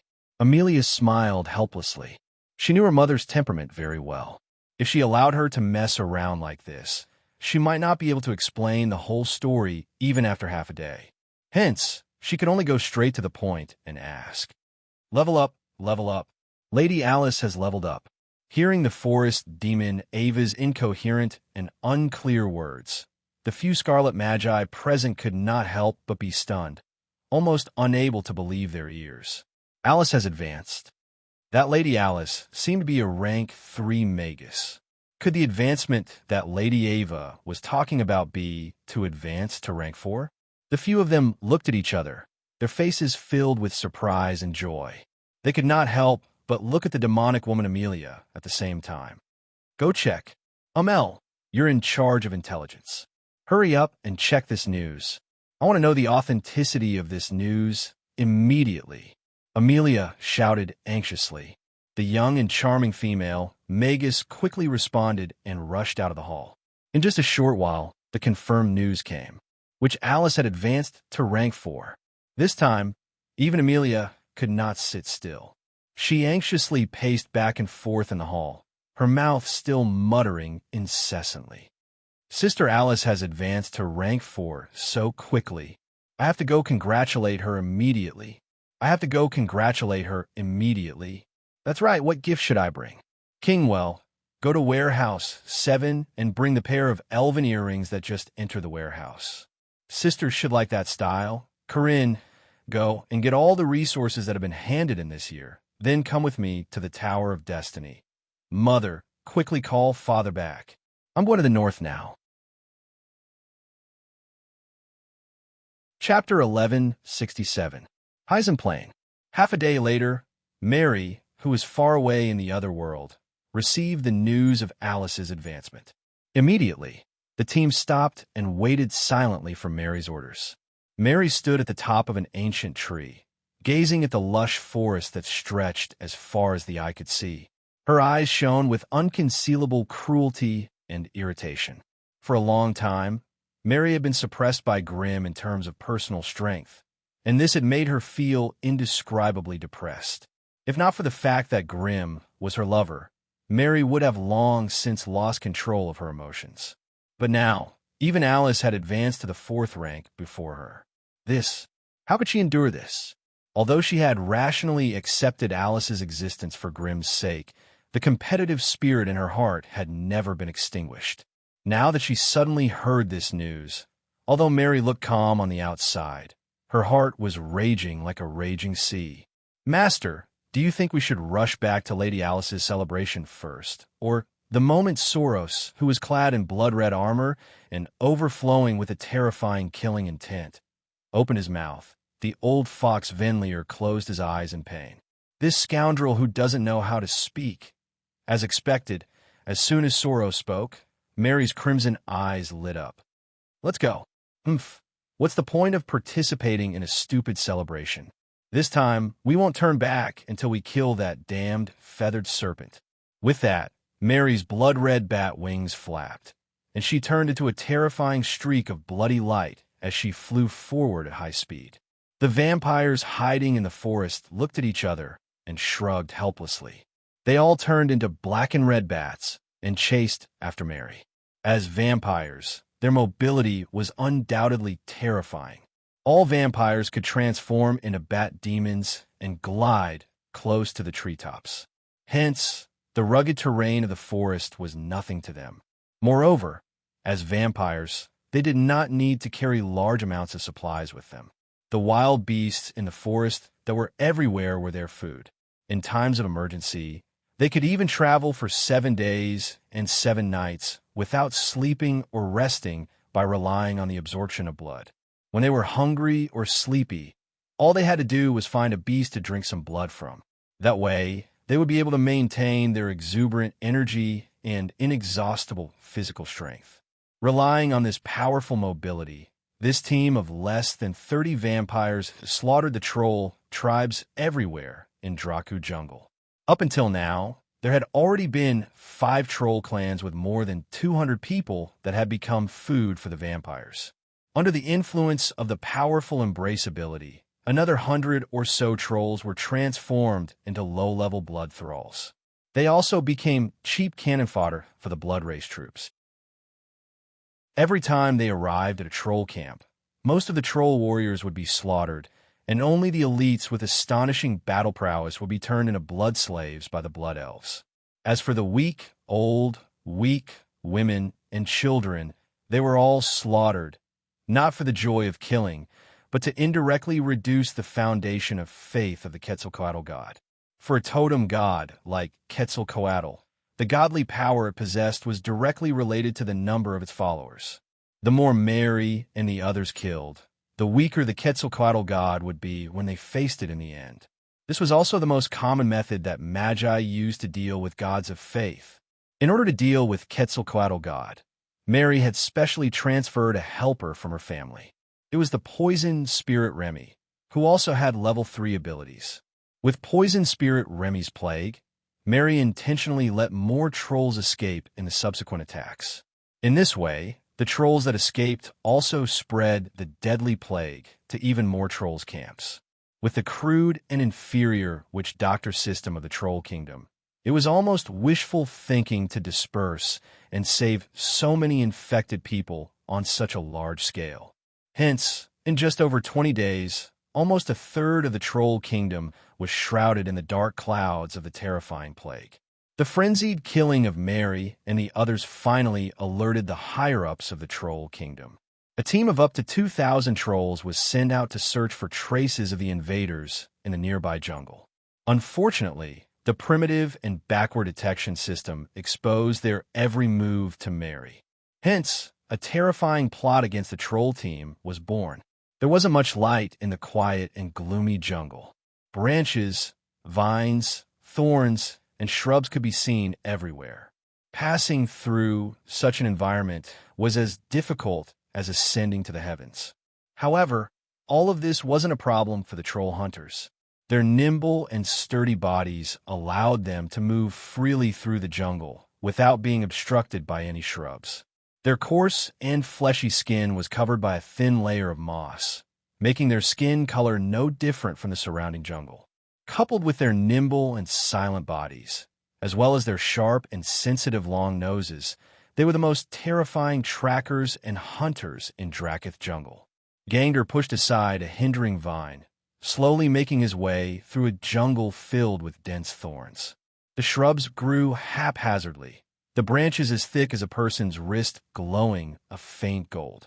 They were densely covered in sharp and poisonous thorns, and ordinary creatures would definitely be scratched and covered in wounds if they passed through. However, Gangder relied on his coarse and thick skin to pass through the densest areas of the thorns with his bare upper body. The wooden thorns scratched and whipped at his sturdy and powerful body, but they couldn't do anything to him. Gangder stopped in a clearing in the forest. He raised his nose and sniffed a few times, finding a hint of a scent that didn't belong to the jungle in the damp, decaying air. An outsider, Gangder drew the wooden spear from his back, holding it in his left hand, and then took out 2 poisoned spears made of strange metal from his waist. He carefully and cautiously followed the direction of the aura, moving forward bit by bit. There were no footprints on the ground, and the crisscrossing branches and vines didn't show any signs of being hacked.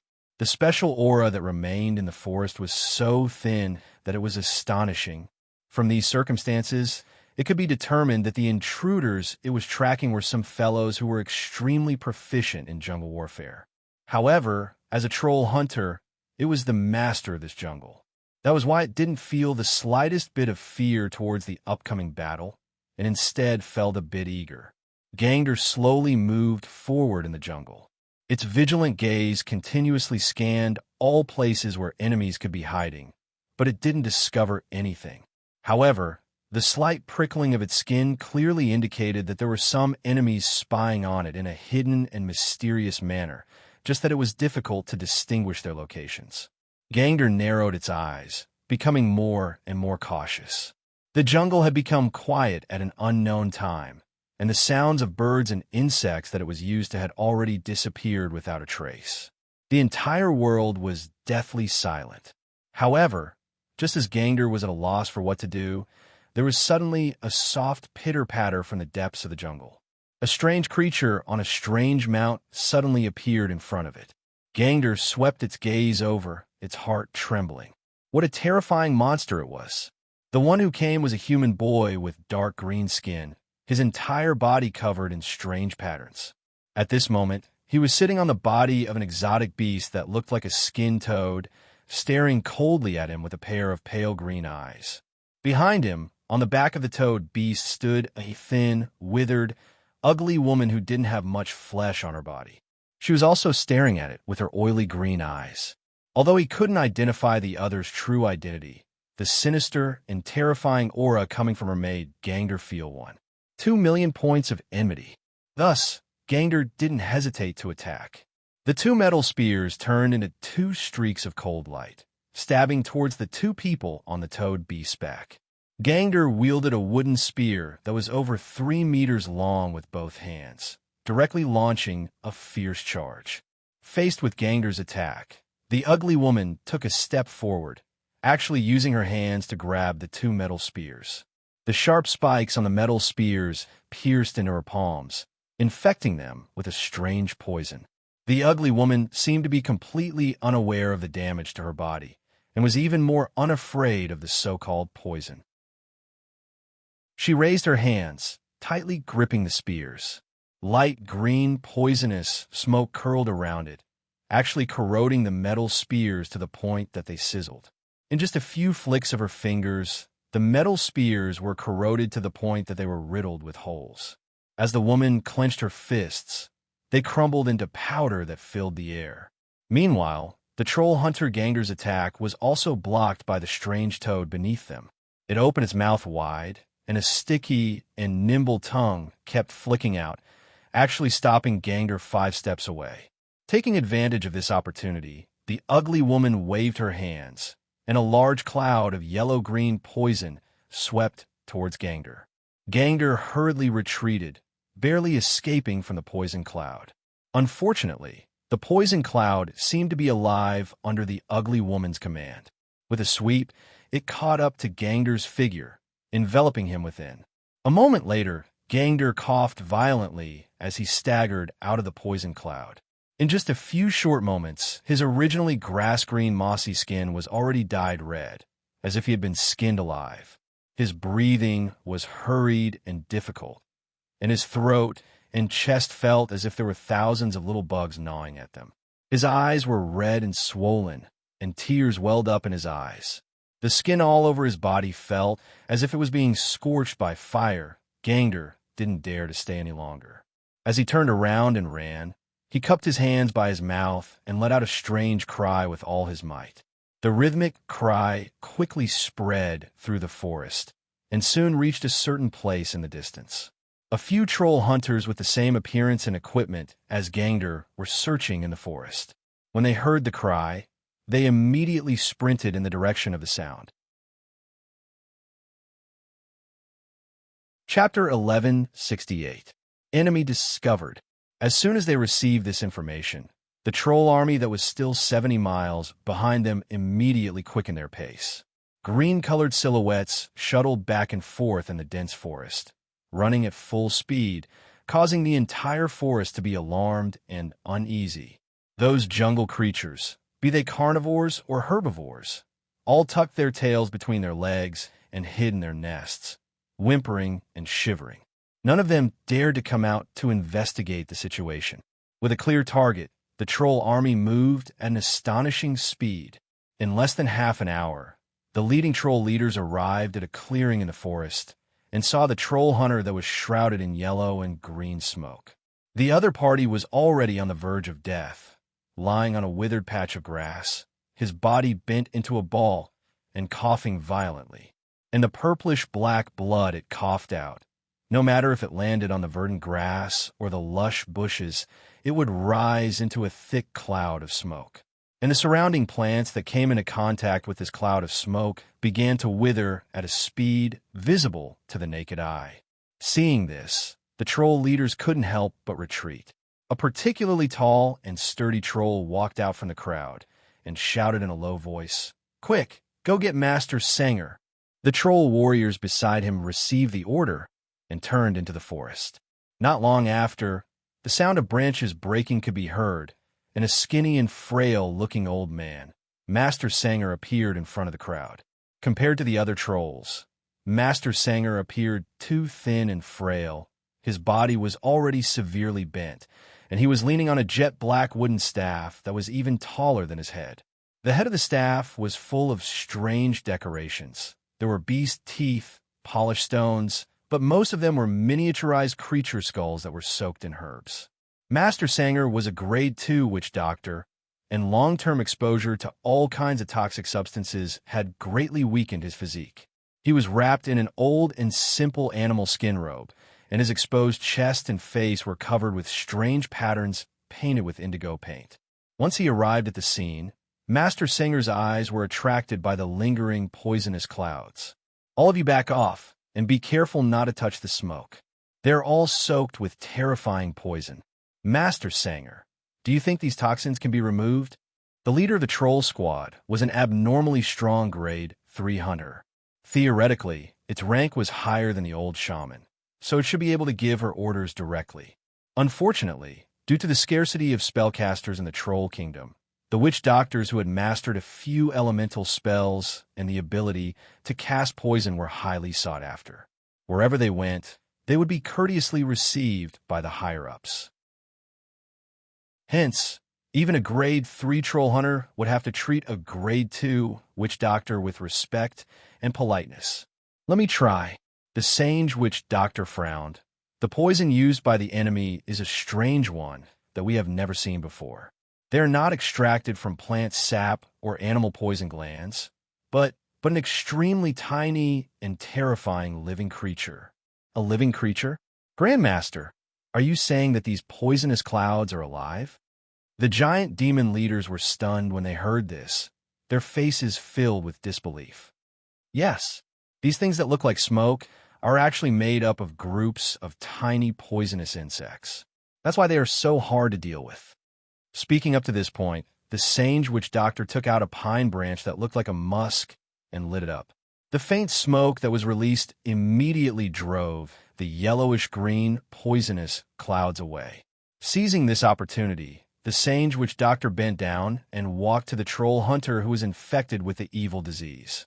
She took out some pungent grass biscuits and a black poisonous scorpion from the clay pot on her waist and started chewing on them. The carapace was broken, and black blood flowed everywhere. The sage witch doctor spat out the sticky paste formed after chewing the poisonous scorpion and grass biscuit. She dipped her finger in the paste and started drawing a strange pattern on the troll hunter's forehead. From afar, the shape of the rune looked like a circle on the outside and an inverted triangle on the inside. In the middle of the triangle, there was a strange pattern in the shape of an eye. Strangely enough, as soon as the strange rune was drawn, it lit up with a dazzling fluorescent light, lighting up every line and every pattern. The fluorescent light seemed to have a strange high temperature, burning the troll hunter's skin until it sizzled. The lines in the rune began to sink down slowly, as if they were going to be etched onto its skull. The troll hunter, Gangder, who was on the verge of death, jumped up from the ground with a scream. He raised his head and opened his mouth wide, spitting out a terrifying poisonous cloud. After a dozen or so twists of a finger, the cloud of smoke became a little thinner and gradually lost its color. After another 7 or 8 fingers, Gangder, who had spat out all of the poisonous cloud, fell down while trembling. Although its breath was still weak, its life force was slowly recovering. "We're saved, that's great." The giant demon leaders showed joy on their faces at the same time. They nodded and thanked the Sage Witch Doctor. "Let's take care of it. The damage caused by the poison to its body won't be healed in a short period of time. It needs a period of rest before it can continue fighting," the Sage Witch Doctor ordered in a low voice. A few troll warriors lifted Gangder and sent it to the back. Unlike the giant demon leaders who were all smiles, the Sage Witch Doctor did not smile at all. This was a terrifying poison that he had never seen before. He could faintly sense the presence of magic within it. If the invaders could easily cast it on a large scale, the Sage Witch Doctor would not be able to protect the entire troll army. However, just as the Sage Witch Doctor was feeling worried, the shouts of the giant demon hunters came from the forest in the distance. They had caught up to the enemy's team. The troll warriors quickly shuttled through the forest in pursuit. They let out all kinds of disturbing howls while using accurate spears to snipe from afar. In front of them, a dozen vampires that had transformed into blood-colored bats darted left and right, desperately dodging the terrifying spears that were like the spears of the Grim Reaper. Unfortunately, no matter how crazily they fled, the number of troll warriors chasing after them increased. Puff, puff. The spears were like black lightning, shredding the trees, shrubs, and vines into pieces. Green liquid danced in the air. A few blood-red bats that could not dodge in time were nailed to the tree trunks, twisting and struggling madly. Thus, more spears and spears flew over, piercing them into pitiful meat skewers. After puffs of blood-colored smoke passed, the dead blood-red bats returned to their human forms, revealing their true appearances. Green skin, ferocious faces, terrifying fangs, and strange patterns that covered their bodies. The troll warriors could not help but curse. They could tell that these dead bats were once their companions. However, they did not know what methods those detestable enemies used to transform them into their current ugly appearance. Chase! Spread out and chase. We cannot let these invaders escape. The deep and hoarse roar of the troll leader echoed in the forest and was answered by the howls of dozens of his companions. The valiant and elite troll warriors closely chased after the few remaining blood-red bats, quickly charging into a small basin. Here, the strange howls of the troll warriors could be heard from all parts of the forest. From the sounds, they could tell that they had successfully surrounded the enemies in this basin. However, they did not know that on a cliff protruding from the sea of trees, Mary, Soros, Poison Spirit Remy, and many other vampires were entrenched there, watching the battlefield from afar. "The enemies have fallen into ambush. Remy, the rest is up to you." Mary nodded at Poison Spirit Remy, and the latter immediately laughed cruelly. Remy patted his mount, and the giant poisonous dart frog climbed a few steps forward. It stood on its opponent's back, opened its arms, and let out a soundless howl towards the distant forest. A strange sound wave traveled 5 kilometers and began to reverberate above the basin battlefield. Within the forest, teams of troll warriors pulled away from each other, raising their spears high as they carefully searched the basin. As long as there was even the slightest movement, their spears and spears would rain down. With their strength and accuracy, no prey could escape their hunt and pursuit. At the edge of a bush, a small group of giant demon warriors had just passed by. The ground they passed by silently cracked open, and a faint yellow smoke drifted out from within. The yellow smoke was not thick, and it was almost impossible to detect it in the thin fog of the forest. There were more than 100 such plague release points in the basin forest, each set up in the bushes or at the bottom of the tree roots. There was no wind in the basin. The faint yellow poisonous clouds lingered in the forest. At first, they were not very obvious. However, as they gradually thickened, some troll warriors realized that something was wrong.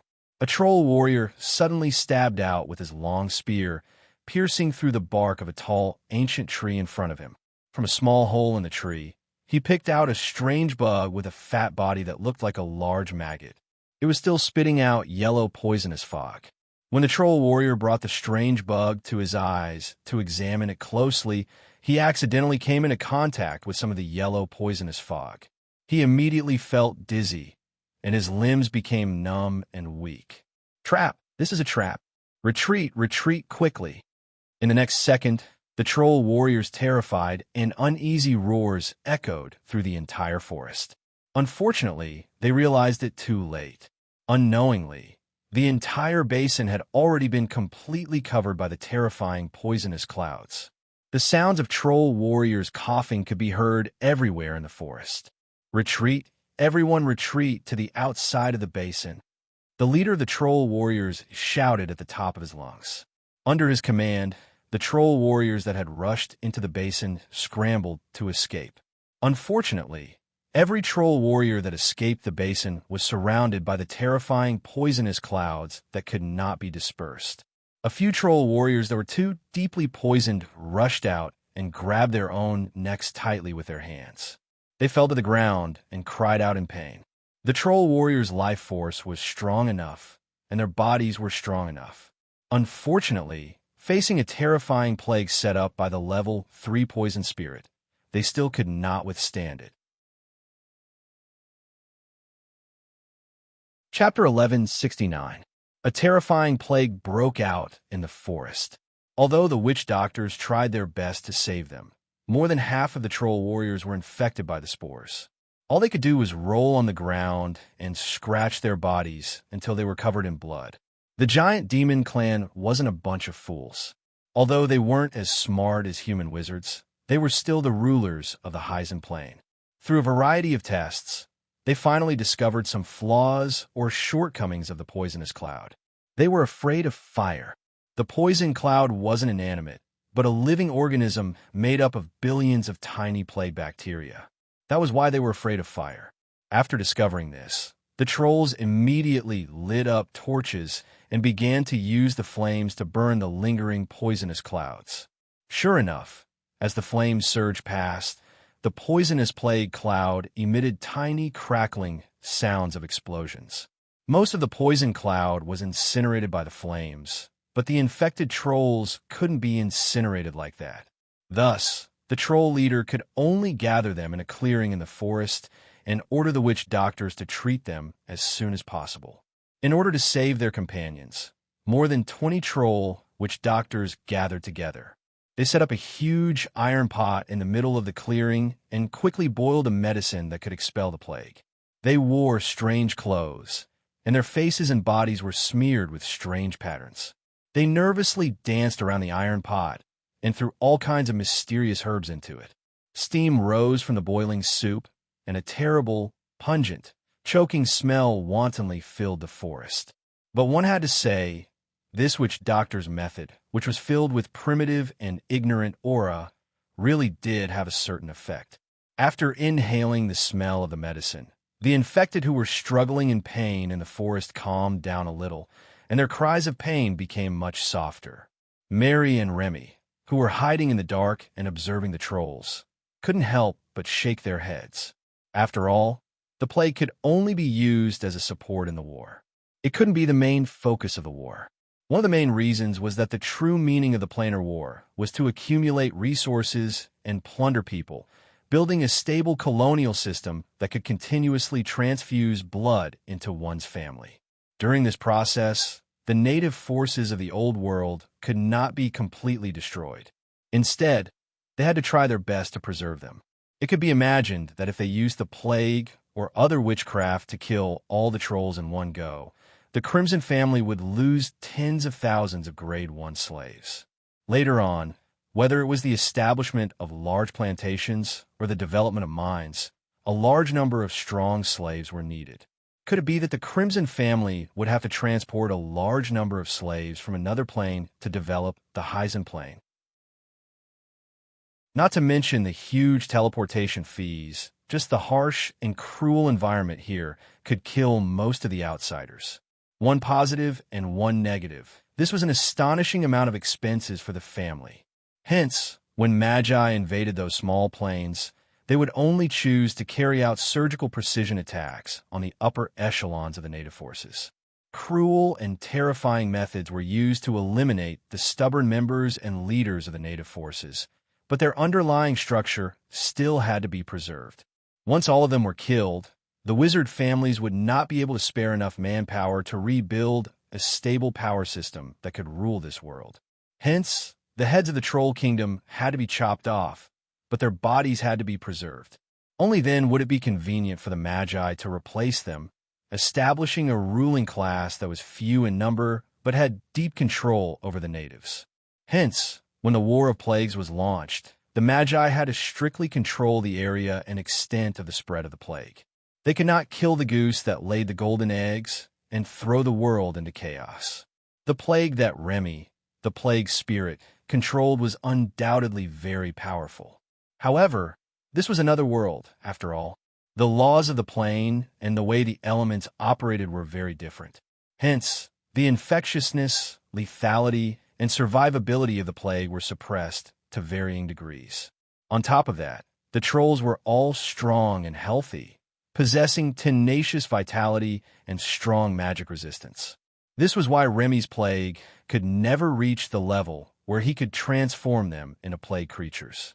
In the plane where humans were the dominant force, Remy only needed one person to easily turn the natives of every plane he met into his plague slaves. One person could form an army. Remy, the plague spirit, could even take on an entire plane by himself. Of course, if all the powerful beings of the plane gathered together, Remy, who did not have many combat skills, would have to pay a heavy price to survive the counterattack. Hence, the difference in the plane's system and power level meant that the terrible plague that Remy spread, which could have wreaked havoc in the entire plane, was only a malady that slowly sapped away their vitality when it fell on the troll army. The terrifying and fatal effects of the plague were not displayed, but had successfully reduced the troll army's overall strength. The troll army had already stopped searching for the invaders, and had instead gathered together to treat their companions who had been infected with the malady. With the help of the witch doctors, the infected's condition was under control, and the situation of a large number of them turning into servant corpses did not occur. Hence, in this dense forest, the offensive and defensive positions of both sides changed. The troll army, which had an absolute advantage in terms of numbers, was in charge of defense, while the nimble and mobile vampires, led by 2 Grade 3 vampires, were in charge of attacking. Every time, under the cover of the night, Mary would lead a group of vampires to attack the temporary camps set up by the trolls, hoping to break through the encirclement and kill the few troll witch doctors who were in the way. The trolls, on the other hand, were strictly on guard. On the periphery, they set up simple tents and lit piles of bonfires. Then, they surrounded the bonfires and carried out a tight defense. Anyone who dared to appear in their line of sight would be greeted with a storm of spears. In fact, in terms of strength, the troll warriors were not weak. They could even fight in the middle of the plain in the forest. They generally had Grade 1 strength, strong bodies, and tenacious vitality.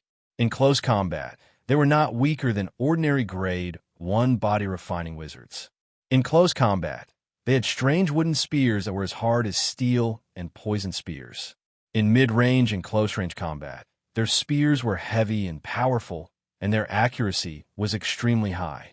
All in all, the troll race of the Hyzen Plain had the potential to be excellent warriors. Once they took down this plane, the Crimson family would have a decent slave army. Night fell. The entire forest fell into a strange silence.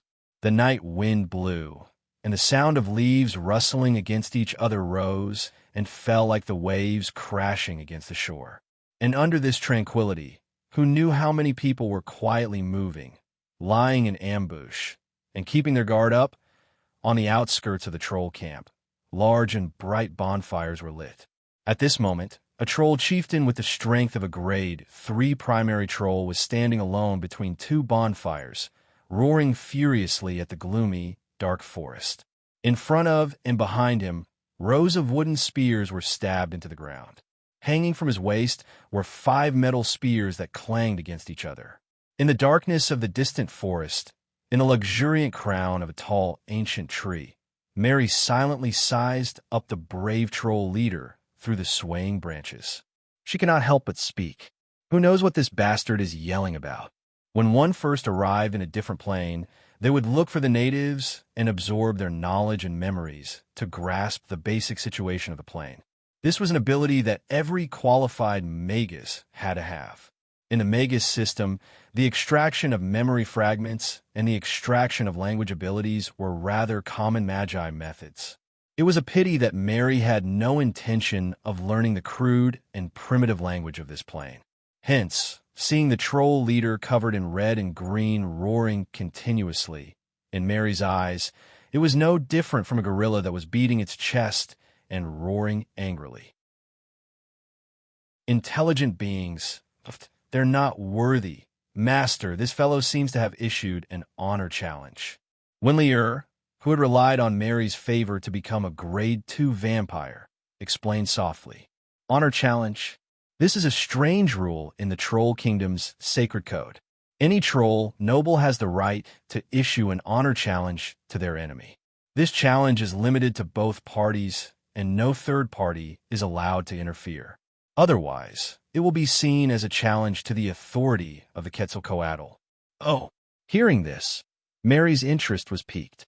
What about the winner? The winner will have everything, and the loser will become the other party's slave. It seems like the Troll Kingdom is a society where survival of the fittest is important. Those who can occupy a high position must be the strongest individual in the group. They like to use force to determine their status. No wonder their knowledge and culture is so weak. Yes, Master, the Hyzen Plain only had primitive and crude hunting techniques, and there wasn't even any large-scale farming or breeding. It was no wonder that they couldn't support the height of a civilization. Look, there's a grade 3 troll blocking the way. Should we take a detour and take a look? Mary's beautiful eyes narrowed, as if she was seriously considering something. Finally, she spoke. Winlier, if I accept this troll's challenge, do you think the Quetzalcoatl will project its power over? When she said this, Mary's eyes had already narrowed into slits, faintly emitting a chilling, murderous intent that made people tremble in fear. This, Master, the trolls play with faith and worship. This troll leader has reached grade 3, so he must be a famous figure in the Troll Kingdom. It's very likely that he can borrow the power of the Quetzalcoatl to a certain extent.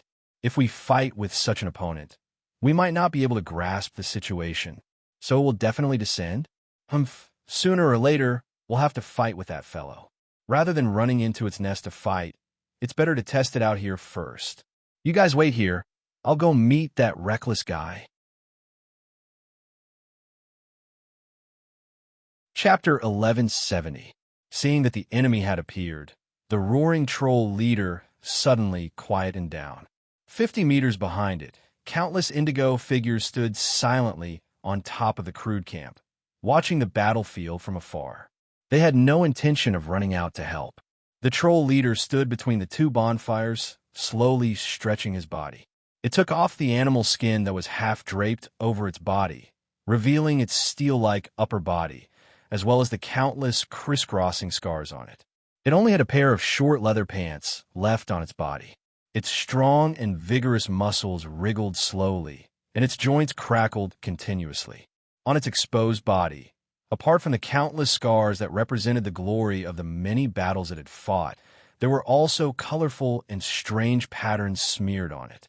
They were made up of countless twisted and colorful lines and mysterious runes, forming a strange three-dimensional tattoo. When the troll leader moved its body and its muscles trembled slightly, a strange magical power lingered around its body. Judging from the source of the power, it came from those strange tattoos. Compared to the 3-meter-tall troll leader, Mary, who was only 8 meters tall, seemed petite and dainty. Mary appeared in the depths of a dense forest. She stepped lightly on the dark and deep soil, appearing in front of the troll leader in an elegant and enchanting manner. The light from the bonfire shone on her body, dyeing it with a faint golden halo. A slender waist, a tall and graceful figure, delicate and slender limbs, and a pair of bat wings that were curled up on her back. Mary stepped out of the darkness. It was difficult for the troll to see her appearance and figure clearly, but this almost perfect silhouette was enough to make all the males feel an irrepressible urge. However, the troll leader was not one of those greenhorns who had not experienced the world. Although the other party's figure was full of temptation, it could clearly see that the enchanting female who was walking gracefully towards it was overflowing with a terrifying, suffocating aura of blood. This aura of blood seemed to be tangible, and it became thicker as the other party approached.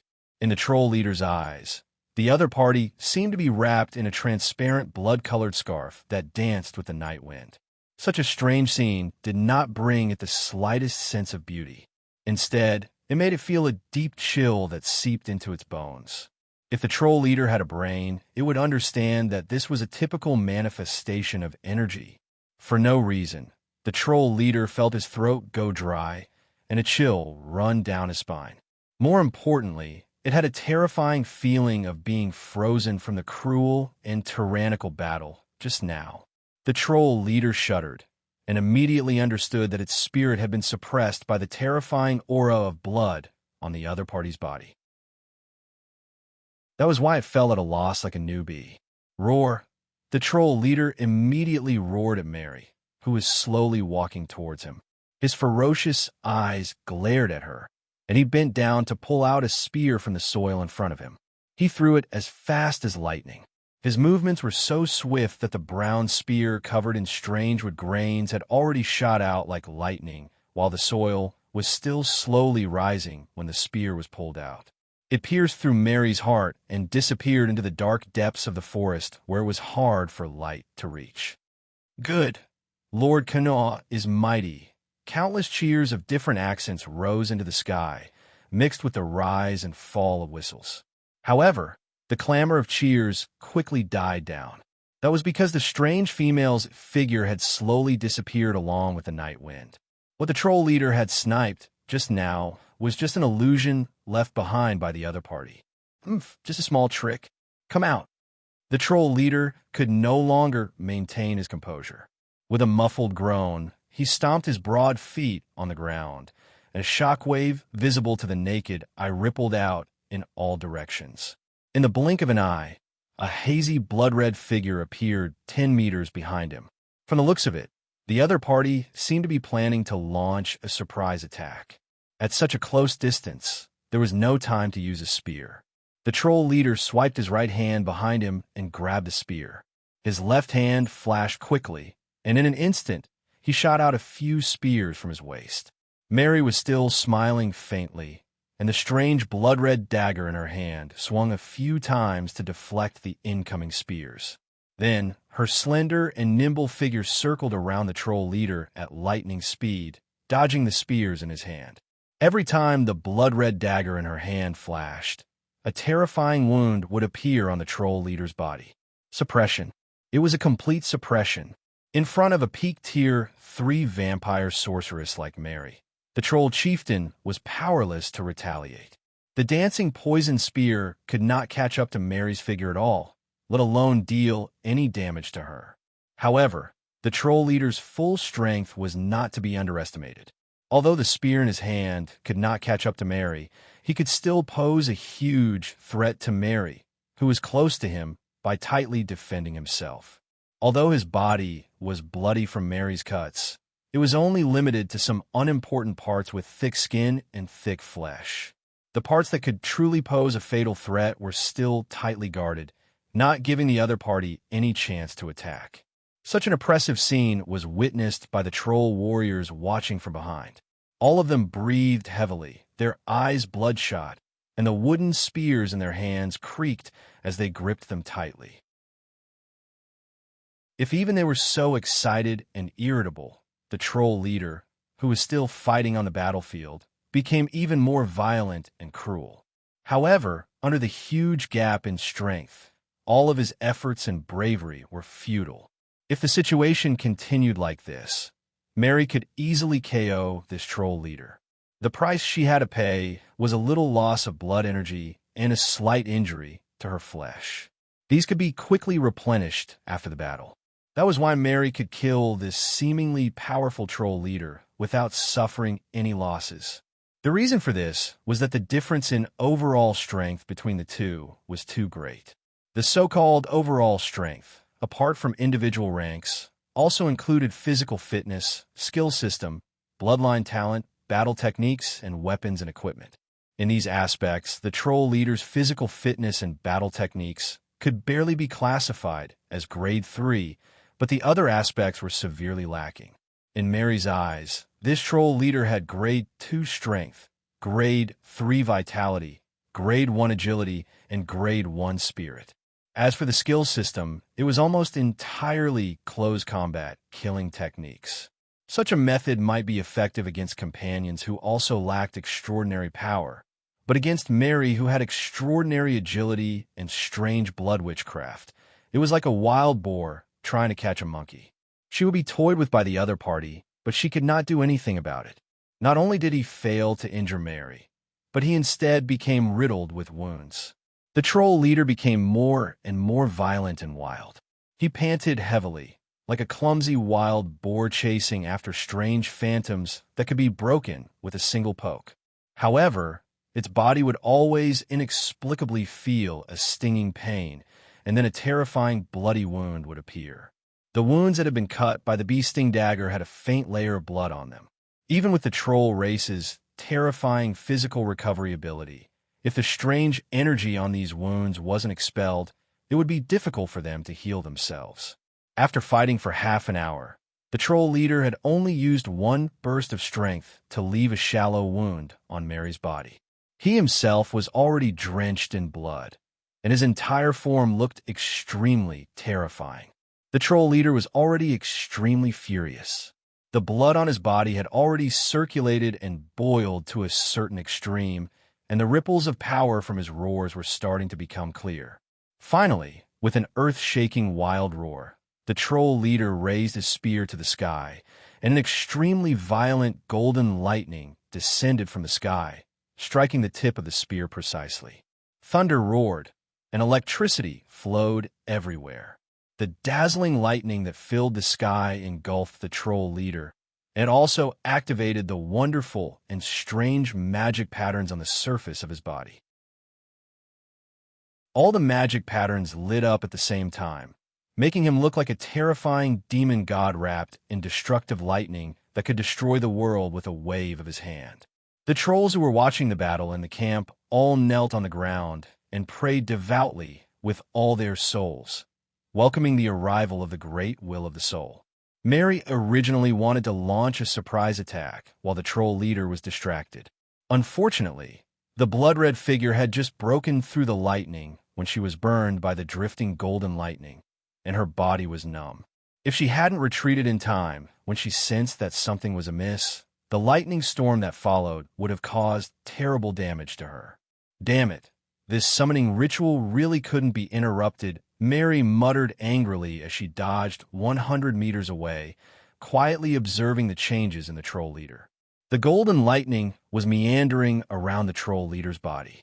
Wherever it went, the remaining blood energy was devoured.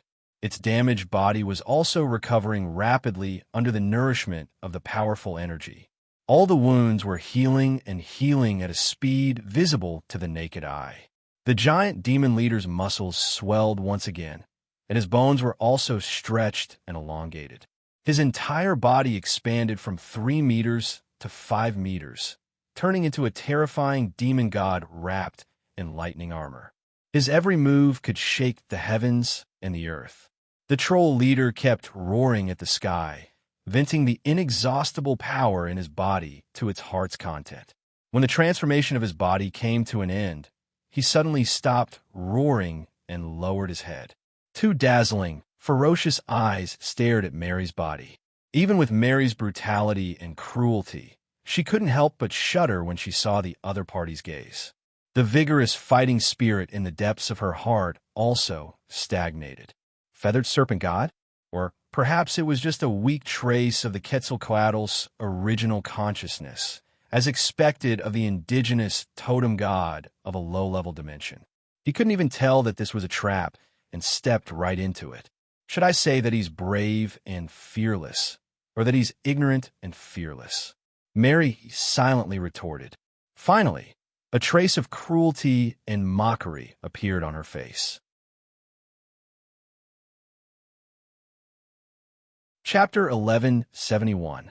The changes brought to the troll leader by the descent of the mysterious were extremely obvious. Apart from the injuries on his body being healed, the troll leader's basic battle strength had also increased greatly. His original strength of rank 2, vitality of rank 3, agility of rank 1, and spirit of rank 1 had all been raised to rank 3. This meant that he had instantly risen from the initial rank 3 to the peak of rank 3. He was just a little bit away from breaking through the threshold of rank 4 and advancing a rank. However, this increase came with a huge price. After the descent, the troll leader's soul would be in a weakened state for several years due to the excessive consumption of his soul. At that time, forget about the peak of rank 3, he might even fall to rank 2.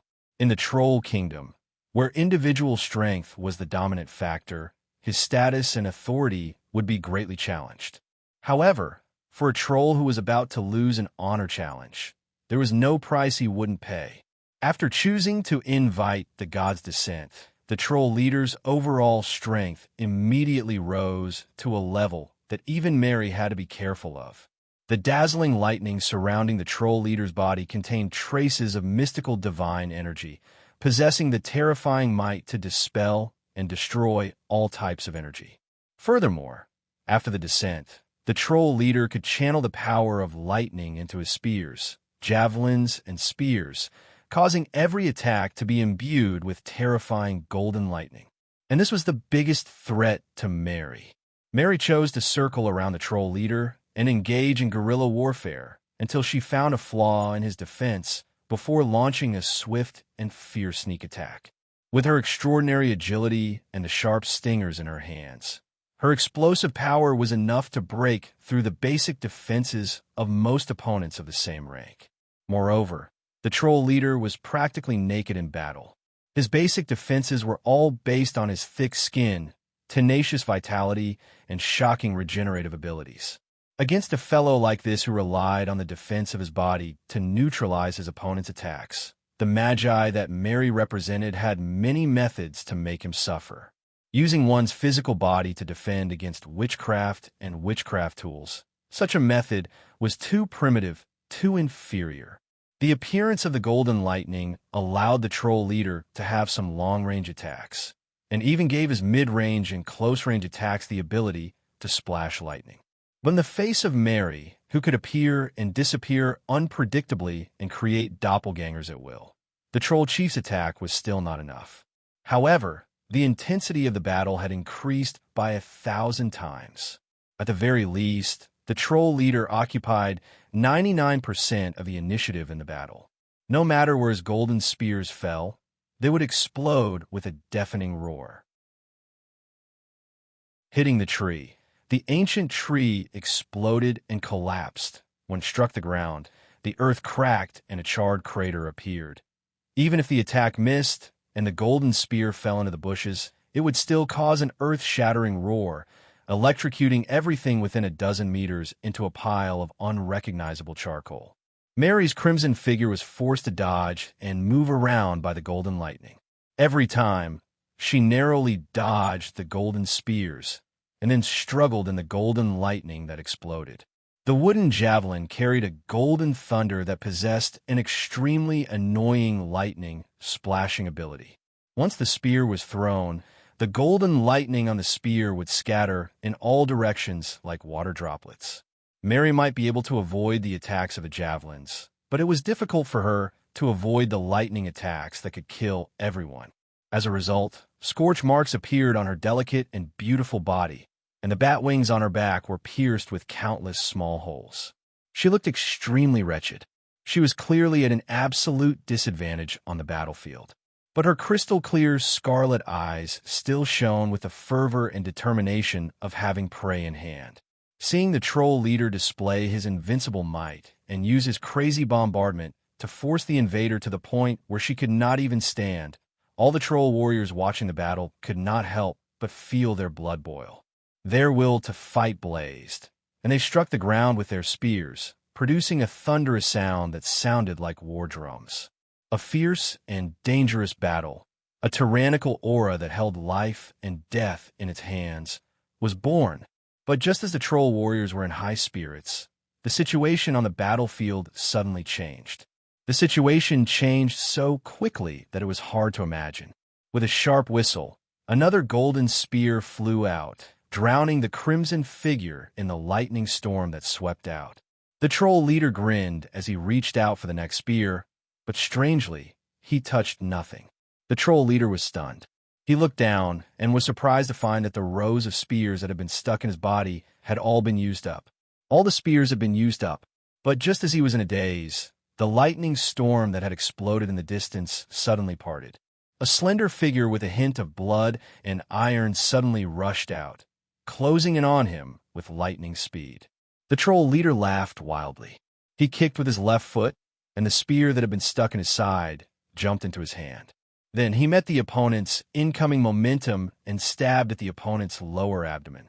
Throughout the entire counterattack, he completely ignored the dagger that was stabbing at his heart. Exchanging injury for injury, using ruthless attacks, was the troll's best fighting style. If you want to attack my heart, I'll stab through your chest. In any case, the life force of the troll race was extraordinarily tough. Even if their heart was cut in half, they could still survive. Thus, the troll leader did not dodge the opponent's attack. Instead, he chose to counterattack with all his might.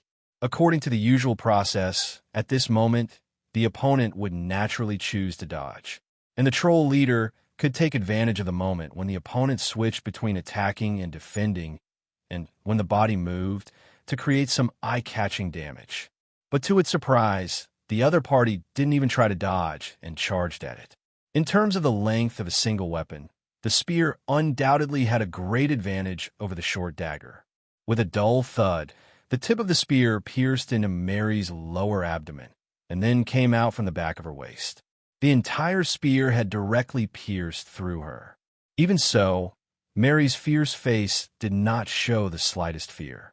She even used the rapid momentum to rush forward. Her bloody lower abdomen directly hit the troll leader's large hand that was tightly holding the spear.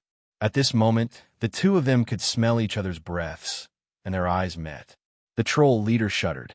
He inexplicably felt an intuition of death from the depths of his soul. He roared.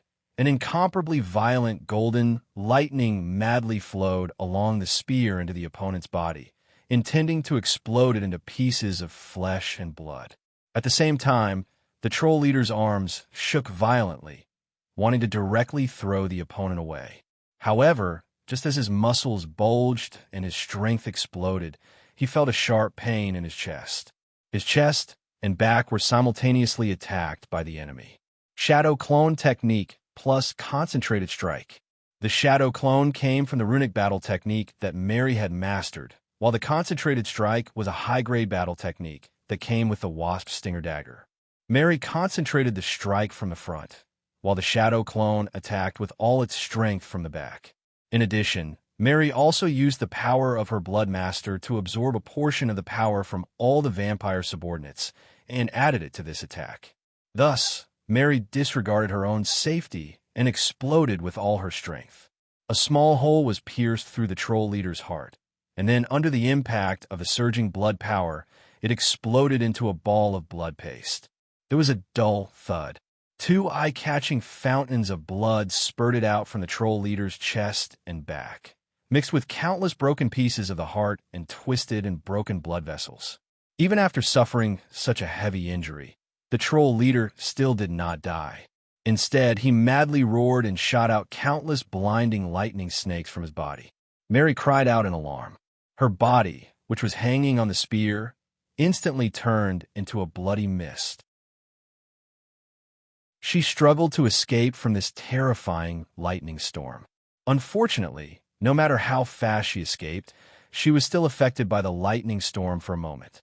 When the bloody mist that filled the sky condensed into Mary's figure 100 meters away, she could not help but stagger 2 steps before she stabilized her body. When everyone saw her figure clearly, they could not help but frown. It was a rather tragic sight.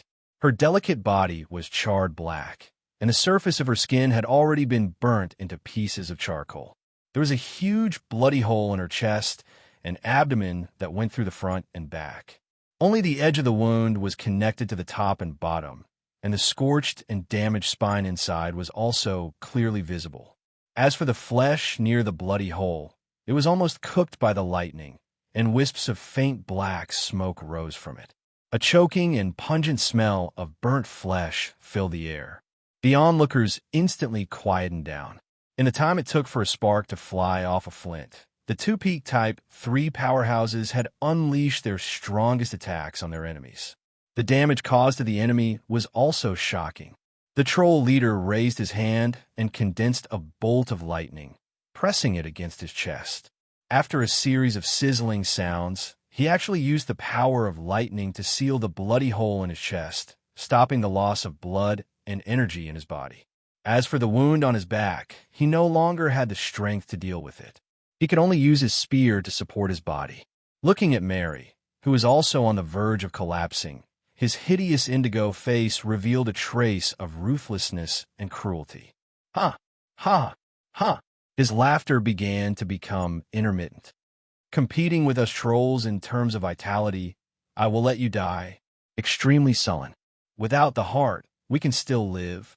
After resting for 2 or 3 months, it will grow back. I think half of your body has been burnt. How are you going to live? However, in the next moment, a shocking scene unfolded in front of him. As the blood-red halos shone, Mary's body, which had turned into a charred human figure, emitted a slight crackling sound. The surface of the charred skin cracked inch by inch, peeling off piece by piece, revealing the tender red skin and flesh that had not completely healed. Mary, that vampire, was recovering at a speed visible to the naked eye. The troll leader was no longer simply afraid. He couldn't believe his eyes at all. How? How is this possible? Relying on the power of the blood absorbed from the troll leader, Mary quickly recovered her body. When her beautiful face once again appeared in the world, Mary suddenly opened her eyes. So much nonsense. You can go to hell now.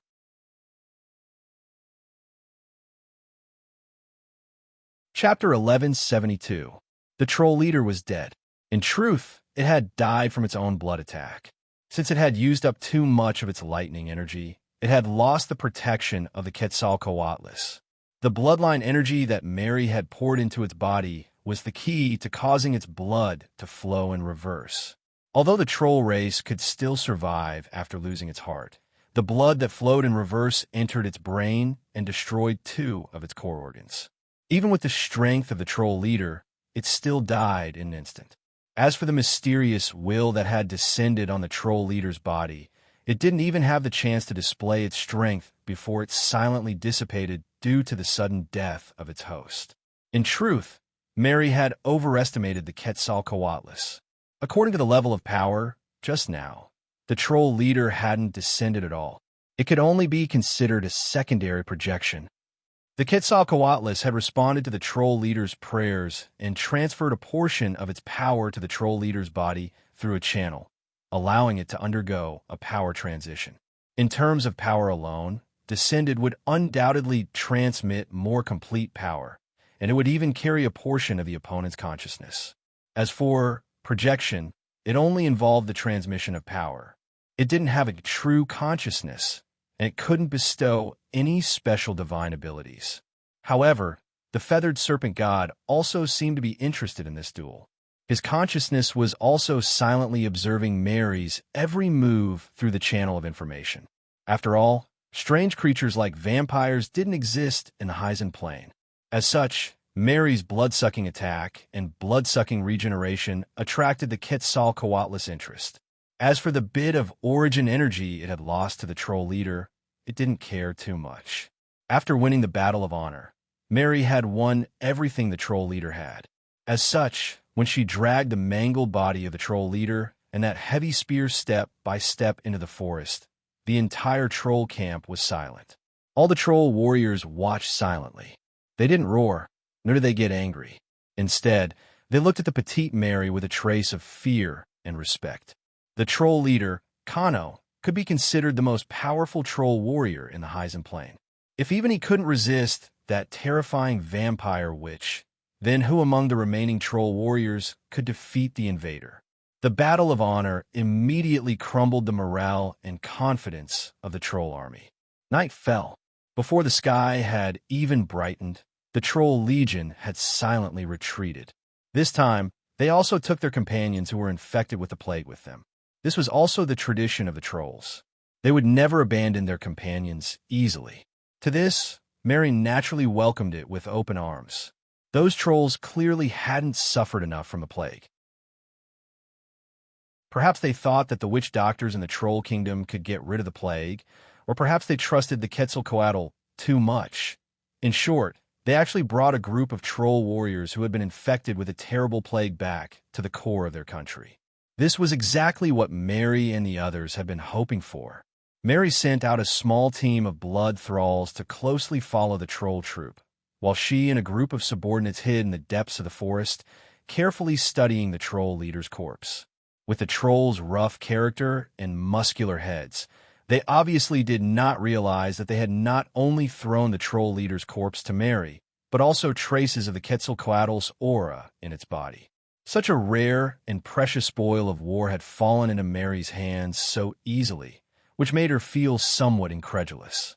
She and a group of trusted subordinates immediately found a hidden spot in the depths of the forest and carved out a huge, mysterious spell formation. Then, it took them 2 days and 3 nights to slowly extract the blood from the troll leader's body. If it had been a magus of another element, the troll leader's corpse would have rotted and smelled bad after 2 days and 3 nights. The blood in its body would have long since solidified, and the power and essence within would have been completely drained away. But today, everyone present was a master of the blood element. Maintaining the activity of the blood and preventing the essence from being drained was as easy as lifting a finger for them. After extracting the blood, they naturally used the mysterious spell formation to extract the remnants of the Quetzalcoatl's power. When a huge ball of blood above the mysterious spell formation began to shrink bit by bit, a strange fragrance of blood began to spread throughout the forest. All the vampires who inhaled the scent could not help but have bloodshot eyes, saliva dripping from their mouths. Even the few rank 2 bloodlings that Mary had personally nurtured were the same. They looked at the ball of blood above the mysterious spell formation as if they were looking at their own lives and future. Their greedy, thirsty, and reckless gazes seemed to be able to melt everything in the world. They could clearly sense that the ball of blood contained extremely pure blood essence, as well as traces of indescribable, strange energy. Any of the bloodlings present would be able to immediately accumulate enough blood energy to advance to rank 3 if they were to devour this ball of blood.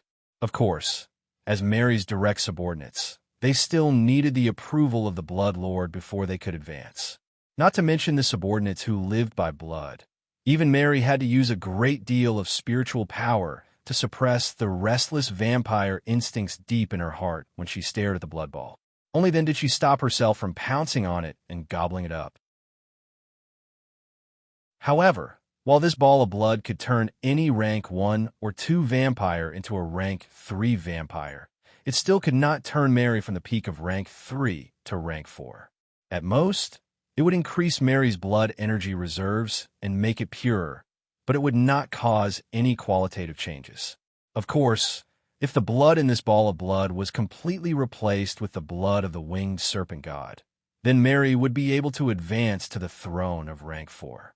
From this, it could be inferred how difficult it was to advance from rank 3 to rank 4.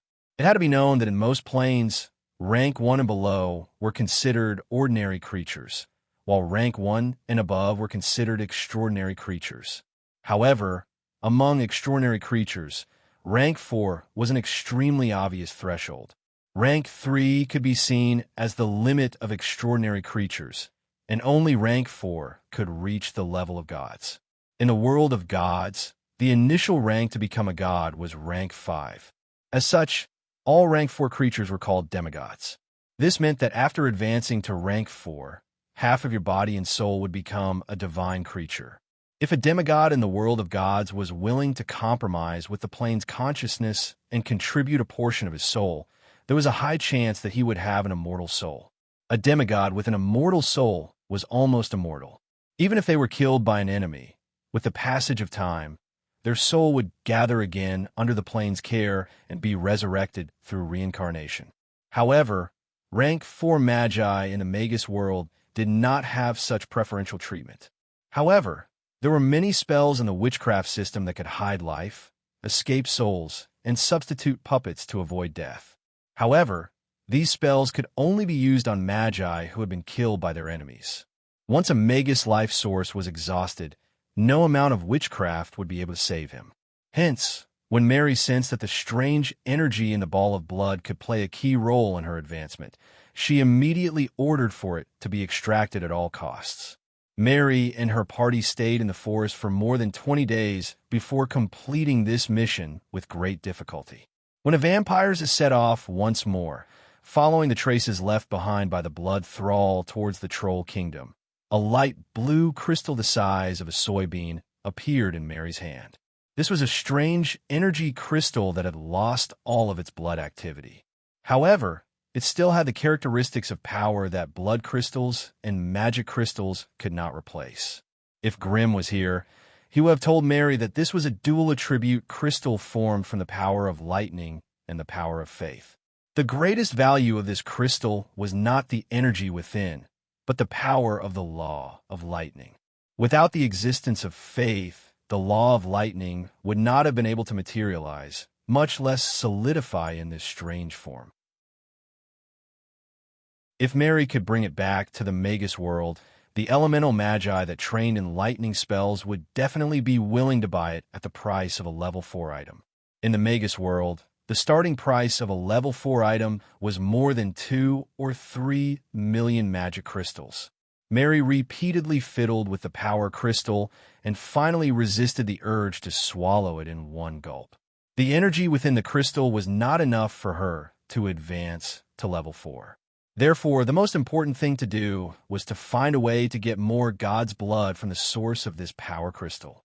After understanding this, Mary waved her hand to summon the old fox, Venlier, and started a discussion with him. As the two of them conversed, an even grander and more risky plan surfaced. Magus World, Blazing Flame Monarch. 5th level of the Wizard's Pagoda. Grimm stood in front of a huge magic mirror, communicating with Alice from a distance. This time, it was Alice who initiated the communication, so Grimm was very surprised. Ever since Alice had successfully advanced to grade 4, she and the Destiny Witches had become more and more important in the Northern Witch Council. In order to keep the Destiny clan in the ranks of the Northern Witches, all the branches of the Witch Council changed their indifferent expressions and began to express their goodwill to Alice. Alice did not even have time to refuse. The Northern Witch Council had already decided to hold a grand ceremony for her advancement in Wilning City. At that time, all the leaders and high-ranked witches would be gathered there, cheering for the Destiny clan's rise again. This was a decision that Alice could not refuse. Even if she did not like to be dragged around like this, she could only accept it for the sake of the Destiny clan as long as she was the leader of the Destiny Witches. Most of the time, the Destiny Witches were little pets kept by the plane's consciousness. Although they could see, hear, and understand so many secrets of fate, they could not make decisions as they pleased under the control of the power of fate, following the trend of history, grasping the pulse of fate. Chapter 1173. Mary's in danger? Grimm asked in surprise. In a magic mirror, Alice sighed quietly. You're underestimating the natives of these plains. Though they can't compare to the Magus world in many aspects, they can still give birth to a few powerful beings. What's in Heisenplane? The native gods, the totem gods recorded in the books. Grimm fell silent. In just a few moments, the AI chip had pulled out all the information related to totem gods from its database, allowing Grimm to understand the danger Mary was facing. Totem gods could barely be considered gods of regions. They weren't like other gods who placed their divine kingdoms in planes that were unreachable by the mortal world. The divine kingdoms of totem gods were hidden in material planes, giving mortals a chance to come into contact with them. When encountering such gods, Magi only had to fight steadily and not casually barge into their divine kingdoms. That way, they would still have a certain advantage in terms of martial strength. After all, totem gods were rank 5 beings in their own divine kingdoms. Once they left their divine kingdoms, they would be restricted by the laws of the plane and could only display strength of around rank 4. This was one of the main reasons why they weren't willing to step out of their divine kingdoms. Therefore, the sorcerers had a way to deal with these totem gods. They would slaughter their worshippers and weaken their faith, then set up a trap outside to force the totem gods to leave their divine kingdoms and fight them outside. You mean, Mary is going to run into the nest of the winged serpent god and fight it? Grimm couldn't help but feel a headache coming on.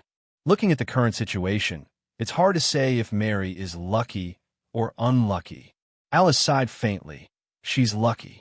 The winged serpent god that Mary is facing has just given birth to a descendant, and its strength has fallen from initial rank 5 to high rank 4. Hearing this, let alone the others, even Grimm couldn't help but lick his lips, his mouth feeling parched. A divine object whose strength had been greatly reduced due to production was an irresistible temptation for any Tier 4 sorcerer. This was a once-in-a-lifetime opportunity.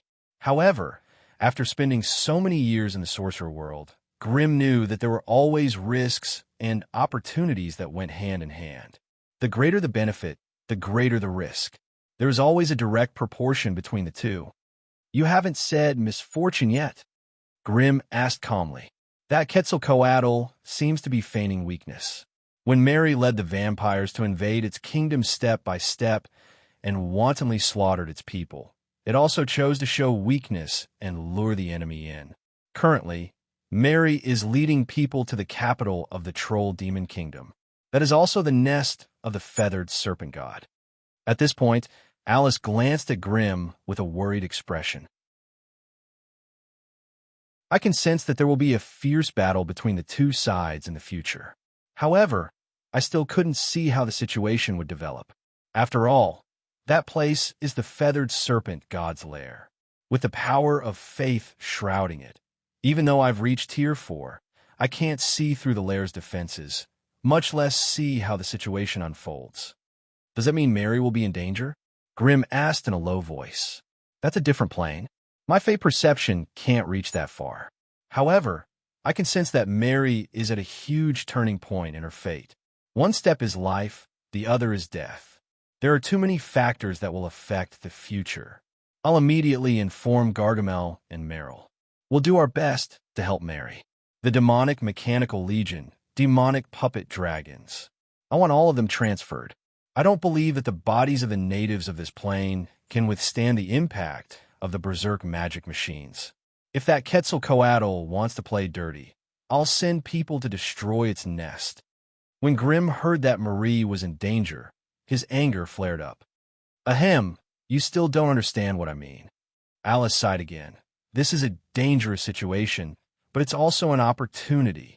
Don't you want Mary to have a bright future? Then this adventure is an opportunity for her. If she grasps it, the opportunity belongs to her. If she doesn't grasp it, or if we carelessly interfere, then the opportunity that belongs to her will slip away. At this point, Alice glanced at Grim again. Are you sure you want Mary to become a little witch who will forever depend on you? You'll bear all the dangers for her, and you won't give up all the opportunities. You'll just let her stay safely under your wings? Grim was speechless. Moreover, Mary's personality is still there. Do you think she'll like such a life? To put it bluntly, she's risking her life alone. It's obvious that she was affected by the news of my advancement. At this time, if we deprive her of the best opportunity to rise, she'll go crazy. Grim muttered to himself for a moment before finally making up his mind. Shadow Fiend, immediately go to the Heisen Plain and find and protect Lady Mary. Remember, as long as Mary isn't in danger of dying, no matter how heavy the losses of the vampires are, don't make a move. Go! Following Grim's order, a ripple came from the shadow beneath him, and then everything returned to normal. If Grim didn't have a trace of soul connection with the Shadow Fiend, even he wouldn't be able to detect its departure. This arrangement is actually enough. Alice nodded. Mary isn't a fool. If she wasn't certain, she wouldn't have stepped into that stinky snake's nest. In the end, it's just a grade 4 feathered serpent that has grasped a part of the power of divine spells. Moreover, it's still hatching its offspring. Although Mary will have to take a certain risk, there's still a chance. It all depends on whether she can grasp it or not.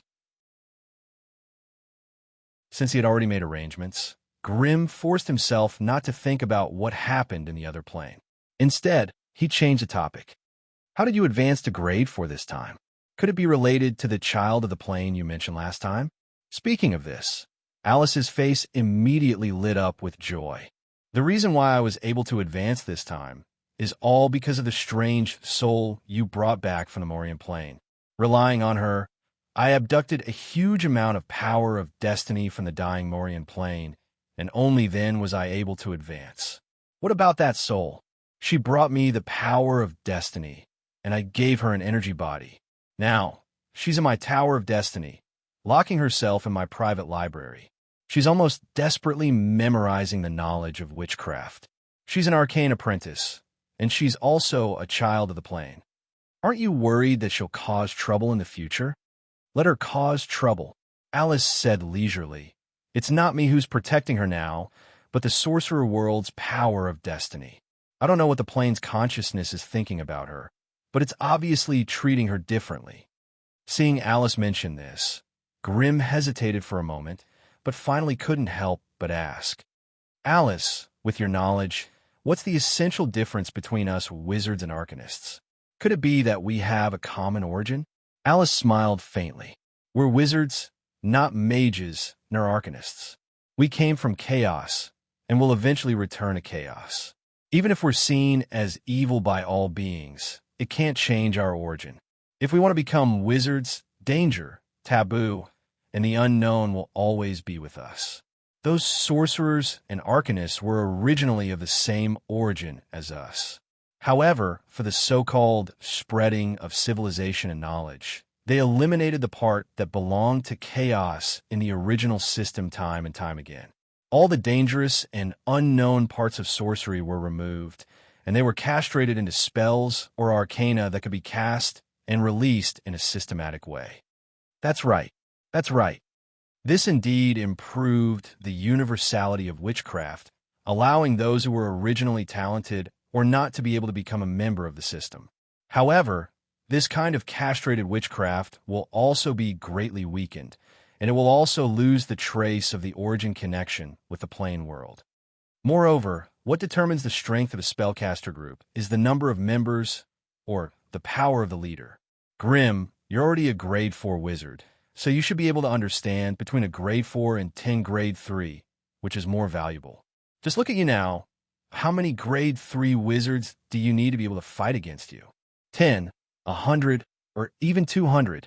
I'm afraid in your eyes, no matter how many grade 3 creatures there are, they're not enough to be your real enemy. The perished arcane empire also created such a beautiful and brilliant arcane civilization. They, like us, belonged to the spellcasters, and they had a similar origin. But in their development, they abandoned the overly bloody and cruel part of the primitive spellcasters and standardized and systematized the primitive witchcraft. They called this behavior civilization, called it progress. But what was their result? Such a huge empire, such abundant resources. If they didn't pursue stability, if they didn't castrate themselves, I'm afraid that many arcanists of the great wizard level could be pulled out by blood sacrifice alone. If there was a grade 9 great arcanist in the system of the arcane empire, would the entire arcane empire still be attacked and invaded by the enemies? Arcanists are gentle, knowledgeable, and amiable, but they almost never temper their body and spirit. Usually, they rely more on arcane facilities to cast spells and fight.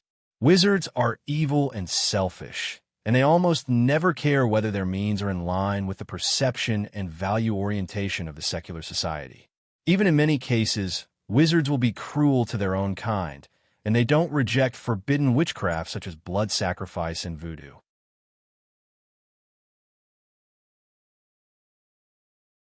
Chapter 1174. Hyzen Plain, Troll Capital. Mulevar. As the capital of the Troll Empire that ruled over Hyzen, Mulevar's magnificence was unimaginable. Mulevar was built on a mountain. Strictly speaking, the Troll capital had been carved out of the mountain itself. From the foot of the mountain to the peak, a gentle slope would be dug out from the belly of the mountain, and sturdy stone buildings would be built on top of it. The gentle slopes were connected by a flight of stone steps. The two sides of the stone steps were densely covered with 2-meter-tall totems, and there was a stone brazier at the entrance of each step. From the bottom to the top, one could see that there were more than 100 stone platforms that could be used for living. Looking into the distance, the huge stone mountain was densely packed with stone houses, but did not give off the feeling of being crowded or messy at all. Facing the stone passageway was a magnificent stone staircase that led from the foot of the mountain all the way to the top of the mountain. It was so high that it was almost impossible to climb it. At the end of the flight of nearly 10,000 steps, there was an exceptionally majestic shrine. Every day at sunrise or dusk, all the trolls living in Mulevar would gather near the stone steps and pray to the shrine, praying that the great winged serpent god would continue to protect the trolls and bestow them with power, allowing the forest of Dracula to have good weather and an abundance of beasts. However, in the past few days, with the arrival of the otherworldly invaders, the giant demons added another request to their list of prayers. They hoped that the feathered serpent god could display his divine might and protect the giant demons from the plague. Some time ago, the trolls had been sent into the forest to search for the invaders, but they'd been forced to retreat in defeat. Along with them, besides the numerous injured, there was also the terrifying plague. The trolls lived in a primitive state, and they hadn't established an effective medical system. Coupled with the fact that the trolls were all strong and healthy, they rarely suffered from diseases. As a result, there were only 30 to 40 witch doctors in the troll capital, and most of them were at rank 1 or 2. The higher-ups and witch doctors recognized the terror of the plague and ordered the infected to stay in a temporary camp at the foot of the mountain. They weren't allowed to return home or enter the city, but it was obvious that this order was not carried out firmly and thoroughly. Somehow, the plague managed to spread into the city. Almost overnight, almost half of the 23,000 residents of Mulevar were infected with the terrible plague. For a time, the entire city was filled with pitiful giant demons who were covered in yellow-green, poisonous clouds and coughing violently. They were so weak that they could barely stand up. This was because their bodies were strong enough. If such a plague were to spread in a human city, it would probably spawn thousands of plague creatures overnight. When the same plague fell on the trolls, it only made them lose the ability to move, and they could only lie there and suffer. Meanwhile, on a tall stone platform in the temple at the top of the mountain, a few sturdy and bad-tempered troll leaders gathered together and angrily questioned a stooped and skinny troll shaman who was holding a wooden staff in his hand. "Yek, Can your people do it or not? When will this plague be eradicated? I can't take it anymore. More than half of my lads are already lying on the ground, and you guys are just sitting around and enjoying the fruits of others' labor without doing anything. Hurry, come up with a solution. My little Xian Ro is still suffering from the plague at home. If anything happens to her, the Zynga tribe won't take a single cent of your tribute this year. Those who could gather here were the leaders of the various tribes, and they were all powerful rank 3 troll warriors. However, they were helpless against the sudden plague and could only roar at the shaman leader in front of them. Yek, a rank 3 shaman, and the only one in the troll kingdom. He was already more than 700 years old this year. His long lifespan had allowed him to experience countless twists and turns and risks. Hence, he didn't lose his cool like the other trolls in the face of the terrifying plague. Instead, he displayed a calm demeanor. "Shut up. You bastards, all of you shut up."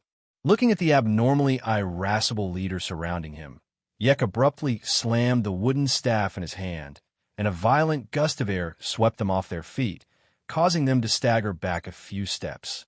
At the same time he roared, a gigantic phantom of a feathered serpent appeared behind him. This was a powerful creature with strange wings and golden scales. On top of its flat and wide serpent head, 2 emerald-like eyes shone with a frightening ferocity as they slowly swept across the crowd. The scene immediately quietened down. All the trolls knelt on one knee and pressed their hands against their chests, respectfully offering their reverence and devotion to the manifested feathered serpent god. The enemy is approaching.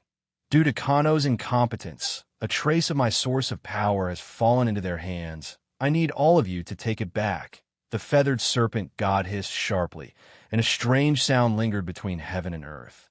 It was so sharp that it could tear apart one's eardrums. Hearing the feathered serpent god's order, the troll leaders couldn't help but look at each other. Finally, a troll gathered his courage and asked, "Great feathered serpent god, where are the enemies? Great feathered serpent god, where are the enemies?" "The west. It's very close. I can almost smell the stench coming from them. The plague in Mulivar is caused by them. If I don't take back the source of my power, I won't be able to eradicate the plague." The feathered serpent god's order was so clear that the troll leaders naturally didn't have any room to bargain. The trolls obeyed and hurriedly left the witch doctor's hut, rushing back to their own tribes to gather manpower. After the troll leaders left one after another, the phantom of the feathered serpent god didn't immediately disappear. Instead, it conversed with the Yek witch doctor for a while before slowly dispersing. This was a small, strange space that was independent of the Heisen Plain. It had an area of less than 100,000 square meters.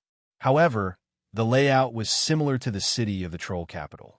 There were huge grayish-white rocks everywhere, grand statues of gods everywhere, and lush forests everywhere. At the center of this strange space, there was a passage covered in moss and small swamps. There was a huge nest made of huge rocks.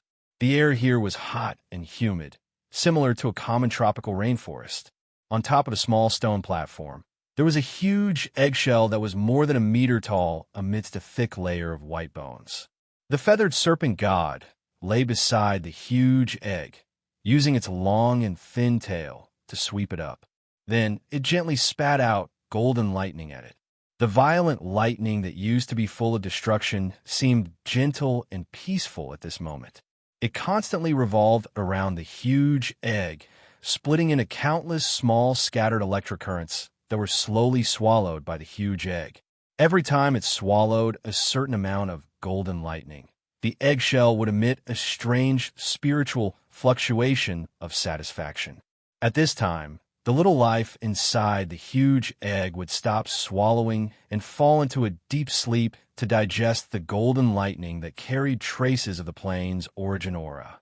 Only when the huge egg fell into a deep sleep could the huge female feathered serpent god rest for a while.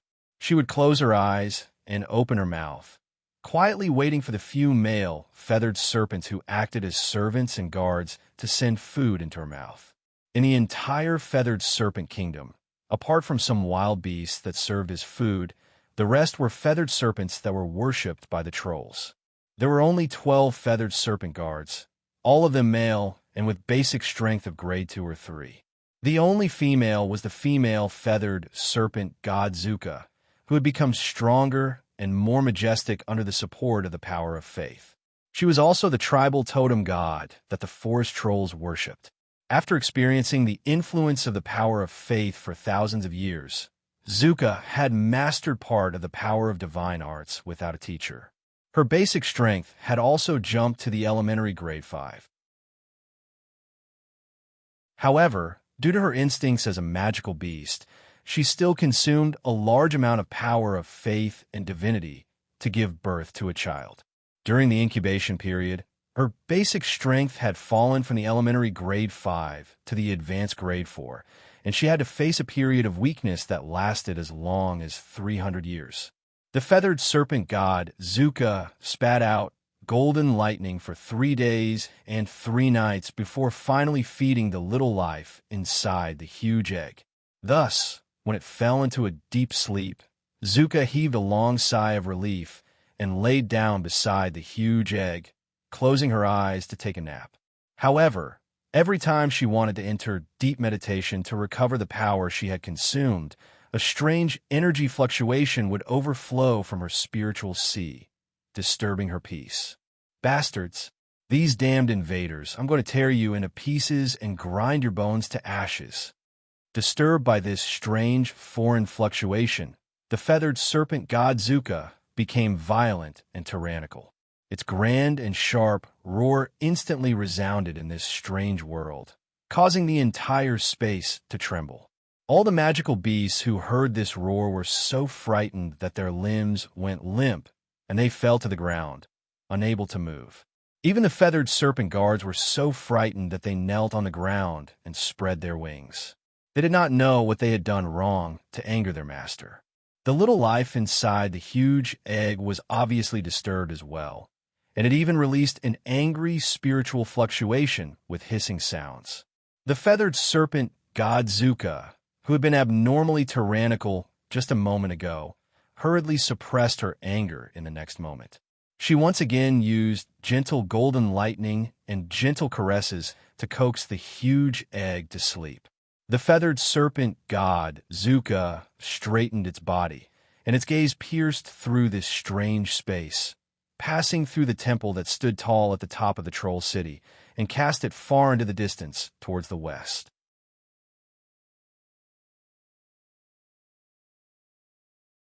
Chapter 1175. Inside the forest, somewhere near the city of trolls. In a hidden underground cave, the voodoo ritual was still going on.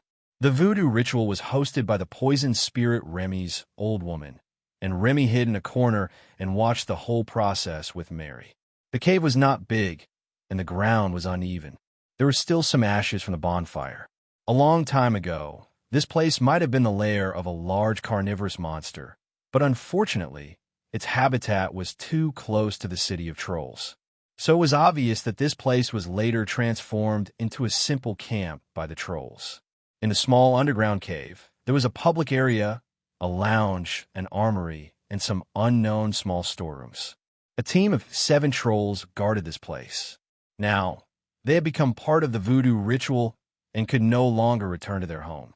The public camp area was cleared, and countless beast corpses and troll skulls were piled together as fuel. Their souls and flesh were stimulated by the spell formation below, turning into a cluster of pale green willow, the wisp, quietly licking a strange crystal floating above. There were too many souls trapped in the willow, the wisp. They were crying, wailing, and cursing.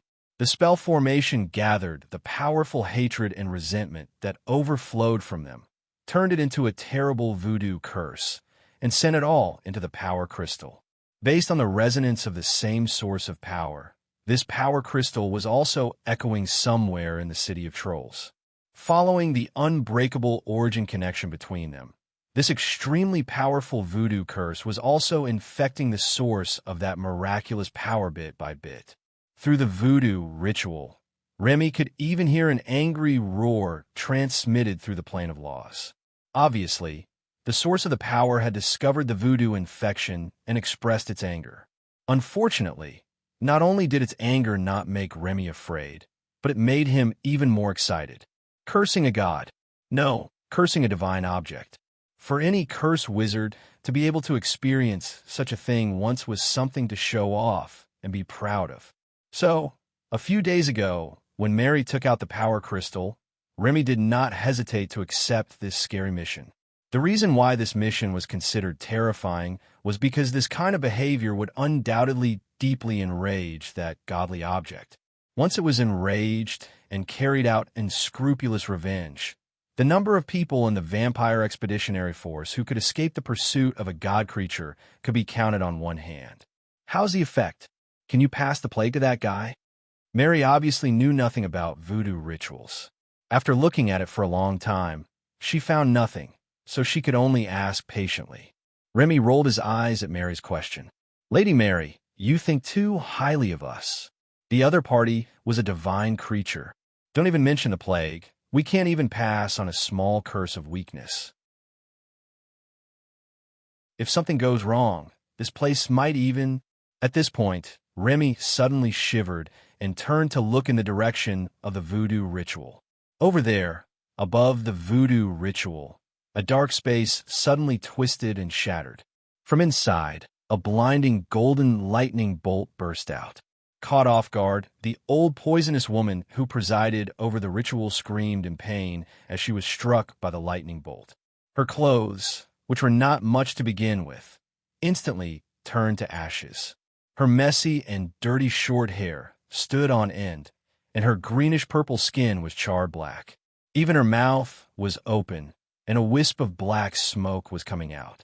Fortunately, the old poisonous woman had been transformed into a level 3 plague creature, so a divine punishment could not kill her. When she struggled to get up from the ground, Remy opened his mouth and blew a thick yellow-green smoke at her. The poisonous smoke quickly rushed into the old poisonous woman's body and quickly healed the lightning damage she had suffered.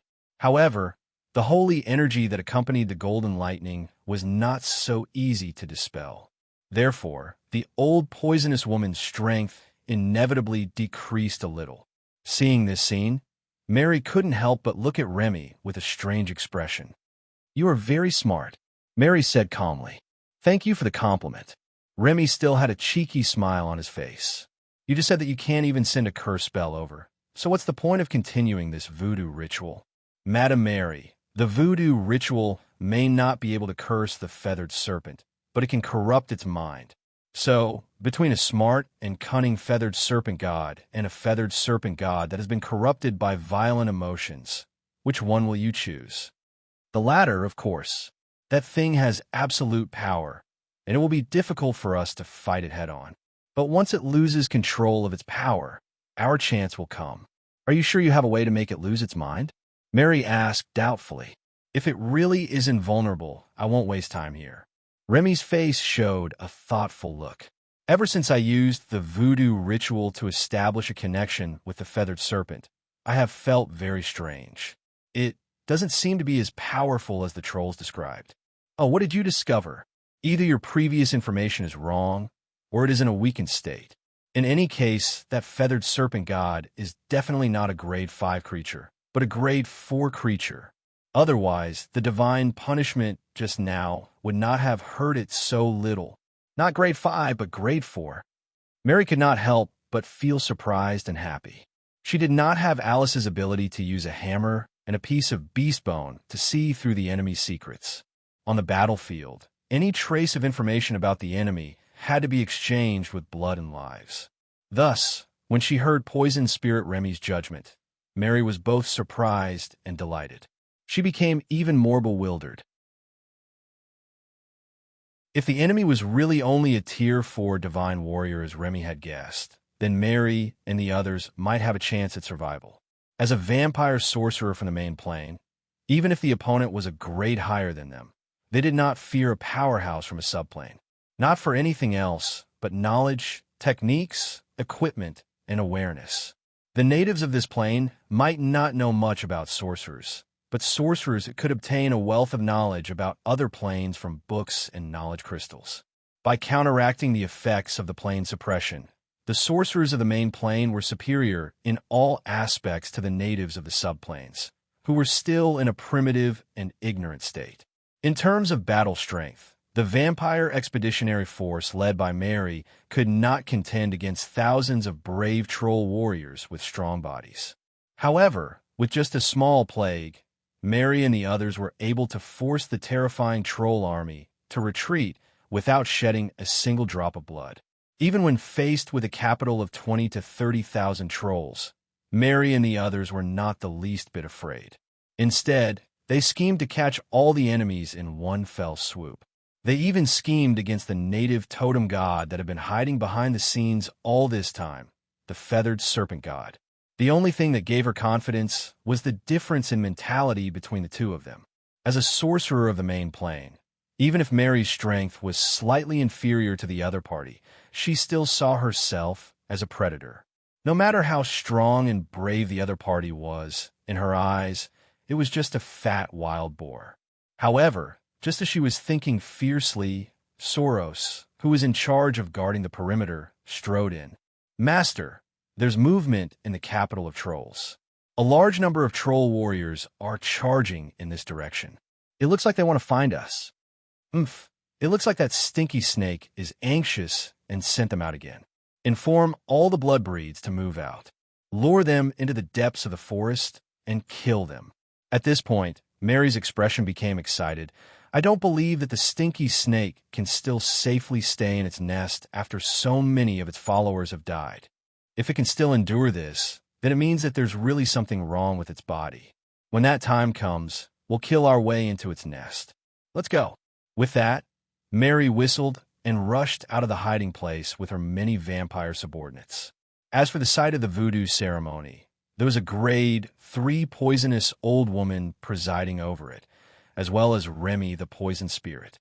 For the trolls to be able to break through the vampire's line of defense and cause trouble here, they were definitely not very lucky. Otherwise, why would they do something so suicidal? Somewhere in the Heisen Plain, Dracula Forest. In the depths of the dark and deep tropical forest, a large amount of strange black matter had appeared in the sky above a slightly spacious clearing. This substance was like liquid, churning and vibrating in the air, appearing abnormally active and restless. Finally, with a tearing sound, the plain space was torn apart, and a dark substance as thick as ink gushed out from the crack. In an instant, the clearing in the forest was dyed black and gloomy. In the endless darkness, two dim lights suddenly lit up in a hazy and illusory shadow. Shadow fiends had magical bodies, and the influence of the power of the plane was extremely small. Almost as soon as they crossed over, they broke free from the suppression of the will of the plane. "Find Lady Mary. Protect her," the shadow fiend muttered in a strange tone, quickly locating Mary's location. Northeast, 2,700 miles. With the other party's information, the shadow fiend did not hesitate to move. Unlike other magical machines that ran or flew in the air, the shadow fiend's movement was especially strange and sinister. Relying on its shadow traversal ability, the shadow fiend appeared in the huge shadow of a tall ancient tree 100 meters away in a flash. It only paused for a moment before its figure disappeared again, directly appearing in another shadow 100 meters away. You're tuning in to the Warrior Lore YouTube channel. Don't forget to subscribe and join us on this journey to catch the most captivating stories.